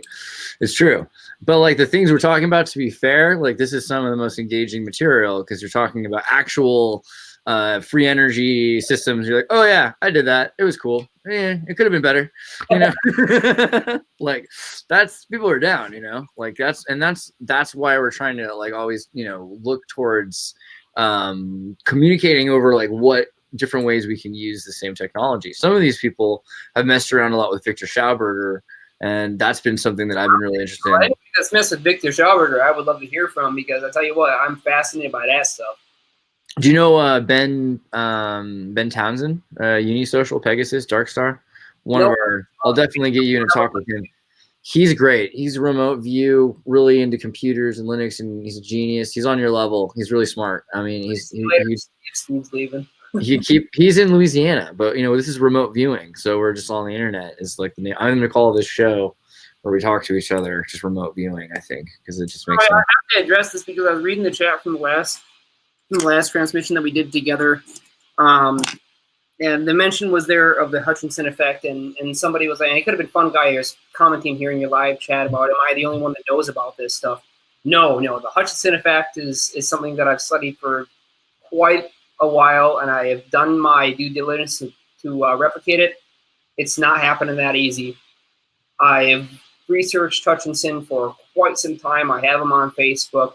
The stuff that he was doing has to do with high energy magnetron type transmitter tubes and the interjection of DC current. And so there's this unique interaction that we recognize from the Lorentz transform between a high voltage direct current prepolarized area of space and time and a incoming alternating current or Hertzian style wave that disrupts that DC electric field.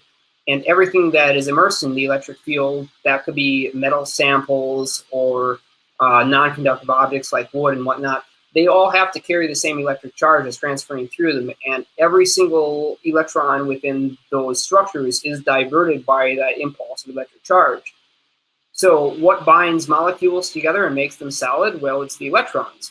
The protons are 1,800 something times heavier than the electrons, so they don't really move around a whole lot as the electrons make their valence orbits on each atom. If you disrupt that valence band, you effectively break apart the continuity of the materials and the forces that are holding them together, and they can easily transition between each other. And if you look at what Hutchinson has achieved, and I think, yeah, the levitation stuff, guys, that's fascinating. It's great to see a huge cannonball levitate, but what I'm really interested in is the materials passing through each other, and this shows a complete breakdown of the continuity or phase conjugate arrays that the materials have within their own substructures. And I think this is an area that we should be looking into to make new materials that have vastly better properties than currently what we have. Oh my God, planes that you can fly through. You can have walls that would just open up and close again after something passes through it. That makes any kind of continuity between one atom and another is the electric charge. And if you disrupt that strongly enough, your electrons aren't bound anymore and they can now flow freely. Just put them back together. That'd be sweet. Of course, which experiment? I'm sorry, I didn't hear you say again. Experiment. The whole guys got trapped in the sides of the ships thing. Oh, the Philadelphia experiment. Right. Yeah, so if you break down the continuity between atomic bonds, you have other side effects that happen, like, well, yeah, you can now walk through a solid wall, and that's cool, because you have momentum, and all the molecules of your body have momentum, and they will continue in the direction that they're moving unless disrupted. And if you happen to be in front of a wall and you're moving towards it at given velocity x, and the wall doesn't change its position and all the electron valences are disrupted, yeah, you can walk through it because you already have momentum. The problem is if you disrupt the electron valence in a different way as you're walking through the wall, you're no longer walking through the wall. Now you have phase conjugates that collapse the wave function and you are part of the wall. And that was not a good ending for a great many soldiers on board the Philadelphia experiment ship, which I believe is the USS Eldridge, if I'm remembering correctly. And again, this is all theory. I'm not saying that I believe in this, that it's true. I'm just telling you this is the basic folklore that men were. You're saying because they bonded or they went out of phase with the normal phase conjugated solid material nature of the hull of the ship, and when it became dissolved. That's all physically reasonable. Yeah, they got stuck. So like there's real dangers that you need to be aware of when screwing with this tech. Brittany says, Jeremiah, atomic bomb, can that essentially undo nuclear blast fallout? I wouldn't say that it can be undone with the same thing that it was done with. You have to speed up the flow of time in the given volume of space in order to undo the radioactive effects. And I've only heard theories, and I don't actually believe any of them. You don't believe that you can speed up time in an atomic spheroid or some kind of? I believe it wholeheartedly. As in, if I was put on the witness stand and asked, "Do you believe that you can speed up time?" I would have to answer, I believe it in a metaphorical sense. I don't have any way to implement it, so therefore I've never seen it done. But do you think that in terms of physics, like, okay, first off, is totally possible. Yeah. What is time to you? Is time more? Go ahead. What's time? Time is the distance between A and B, and that's it for me. Time is just how long it takes for a signal to travel any given distance. I don't really consider it as being anything more than that. We can change those factors, so time changes over time for everybody, everywhere. In fact, if you look at there's a TED Talk on this called The Science Delusion, and the last point that he makes is the constantly changing speed of light in the early days of the discovery of the speed of light. And the interesting part is scientists across the world had discovered that the speed of light is quite different between various tests.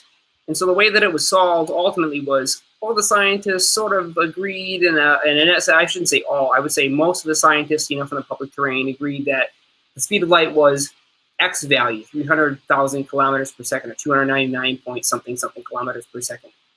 And now whatever we find the speed of light at, compared to what we previously thought it was, we're just going to change our previous figures to match that other determined. But it changes sometimes, and you can change the speed of light. And circular reasoning is a logical fallacy. But you can change the speed of light, like in a vacuum or with a laser, like in a, you know, I've seen light slowed down. You can slow down light, so you can speed up light. Exactly, you can slow down or speed it up. And it sort of violates the idea that the speed of light is a constant in the universe. And if you it's not a constant, is the point. If it's a constant, then it undermines most of our conventional physics in 2019. Right. Was exactly. Like I feel like, you know, I think we have to take for granted that most of physics is misinterpreting, you know, phenomena that we used to experience, but now we write it down, and so much of it's written down that it actually, like, it doesn't actually, it's no longer applicable. And then also we're experiencing more experiments now because we're able to play with vacuums. You know, we're able to make a vacuum chamber, so we're able to see what happens with it. We're able to focus light in ways that maybe we used to with lenses, because you could take a crystal ball and slice it and have a lens, you know, so there could have been. But like right now we have pretty phenomenal capacity to measure our experiments. We look at time right now sort of as the degradation or change between two states of molecules, right? It's like that, you know, in terms of an analog or in terms of a line, it's like this becomes this. And so the degradation of the particles, you know, we sort of map as time. But if we're able to accelerate the degradation of particles with the atomic energy, it would seem like it would be plausible. And so there's been talk about putting plants. I think it's been done. They put plants in these Faraday chambers that had, you know, high voltage electricity and radiation, and they were able to speed up the growth of the plant, like in like a day or something like that. It grew like a week or a month or something. I forget what the deal was, but it was like back in the 90s, so it was a while ago. But these were Santa Cruz UC experiments they were doing that they're working on, you know, back then. Like, so it seems like there are examples of speeding up time, at least in environments within a regular timeline. I mean, or the degradation. There's quite a bit of research done on the idea of speeding up processes, but I wouldn't call it the same as speeding up time. I mean, ultimately we have to use a laser beam or something like that, which we know travels at conventionally a constant rate, if we want to make the claim that we're actually changing the amount of time it takes for a photon to travel through any given volume of space. And since that's sort of how we define time, that is the distance that a photon travels relative to the observer in any given volume. The only way that we can do that right now is to change the density of the space that it's traveling through. And the point that I like to make with people that are just now getting into this is that if you put energy into space, you get a change in the flow rate of time. But I think that's the mathematical way we know to do it. That's the mathematical allure, I think, of space, is the idea of it being a vacuum. Because if it's a vacuum, then you're able to, you know, play out these mathematical equations, which are fascinating. You know, there's ways that physics makes sense that only make sense outside of our environment. Talking about the math, because there's a lot of people who consider physics to be just math, and I've heard this claim made many times that math is the language of the universe. And I'll offend some people by saying what I'm about to say, but math is not the language of the universe, and that's bullshit. It looks like I've got people here. I think maybe. How are you doing on time? Do you think this is a good spot for us? Would you just again some time? I'll finish up in about 15 minutes, but I think we can still do that. Yeah. I answer questions from anybody else. Plus, Brittany has this other information, which it sounds like quite a bit of stuff that I would like to hear about, and many links. In fact, some of the most useful that I found. So I got like 8 tabs open that I have to go through, just from people in your chat later, where to educate myself on everything that people have mentioned here. Brittany's like that. They're all like that. I think that I'm gonna make sure I'm glad that you're down, man. I think that it'll be cool. I'll send you the link to the Discord, and we'll continue this on. And there's a lot more that we can do, and we'll do another video like really soon. I think this is awesome. This is a great opener for a lot of these topics for people. Mm-hmm. But thanks a lot, man, and thanks for everyone watching this. And dudes, like, meet us in the Tartarian Discord. I'll put the link in there. It's also in the description of the thing. Yeah, as soon as you post that link, I'll go ahead, head over there. I'll probably finish up with this one, and then we can answer questions if anybody has them. Yeah, actually, you know what? is there, if we want to do that really quickly first, because like I'll screw my friends. I love them, but you know, you guys are fun. Any questions you guys want to ask really quickly as we end this thing? This is your chance. Do it now. Stick around for 10 or 15 to answer anyone's questions on the Discord. Yeah. I'm just going to give you your link there, and then we'll be good, Andres. It's a pretty good broadcast. Yet again, quite a bit of fun. And it's nice to have on the channel, too, to talk to somebody else who's interested in this stuff. Because I'll tell you what, man, it's hard to find people who actually give a damn about any of this. People want to go about their average everyday lives and keep everything nice and calm and simple. It's a real shame. Nobody really wants to go outside of their comfort box. But at least there are places like you, Falcon Space, Alien Scientists, channels that have talked on that. You guys really, I think, are the big change that's happening here. And thanks to the discussions that are going on, we finally have an opportunity for everybody to give their opinions in a way that's not scrutinized publicly, that honors and at least looks into the possibility of each of these things. And that's super important, something that we need to continue to do until it takes on in a big way.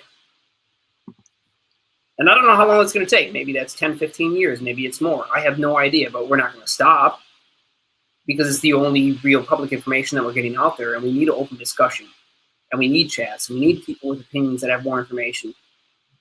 Otherwise, we'll never get there because not a single one of us can do it on our own.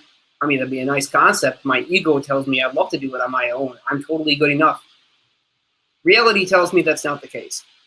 That my ego is severely mistaken and that it likes to think of itself as the most important thing in the world. But quite frankly, I know that we can't do this alone, that we need the help of everybody in this chat and everybody else that wants to be part of this. Jeremiah, you're the best. I'm so glad you came. I put the Discord link there. People are going to be coming over there, so we'll hop in the radio chat and we'll do some questions. Sounds good. I'm on the Discord link now, so anybody that has questions, here I am in about 30 seconds to answer you. I just got to get the site to load here. Pretty exciting, guys. Recent Tartarians. All right, man.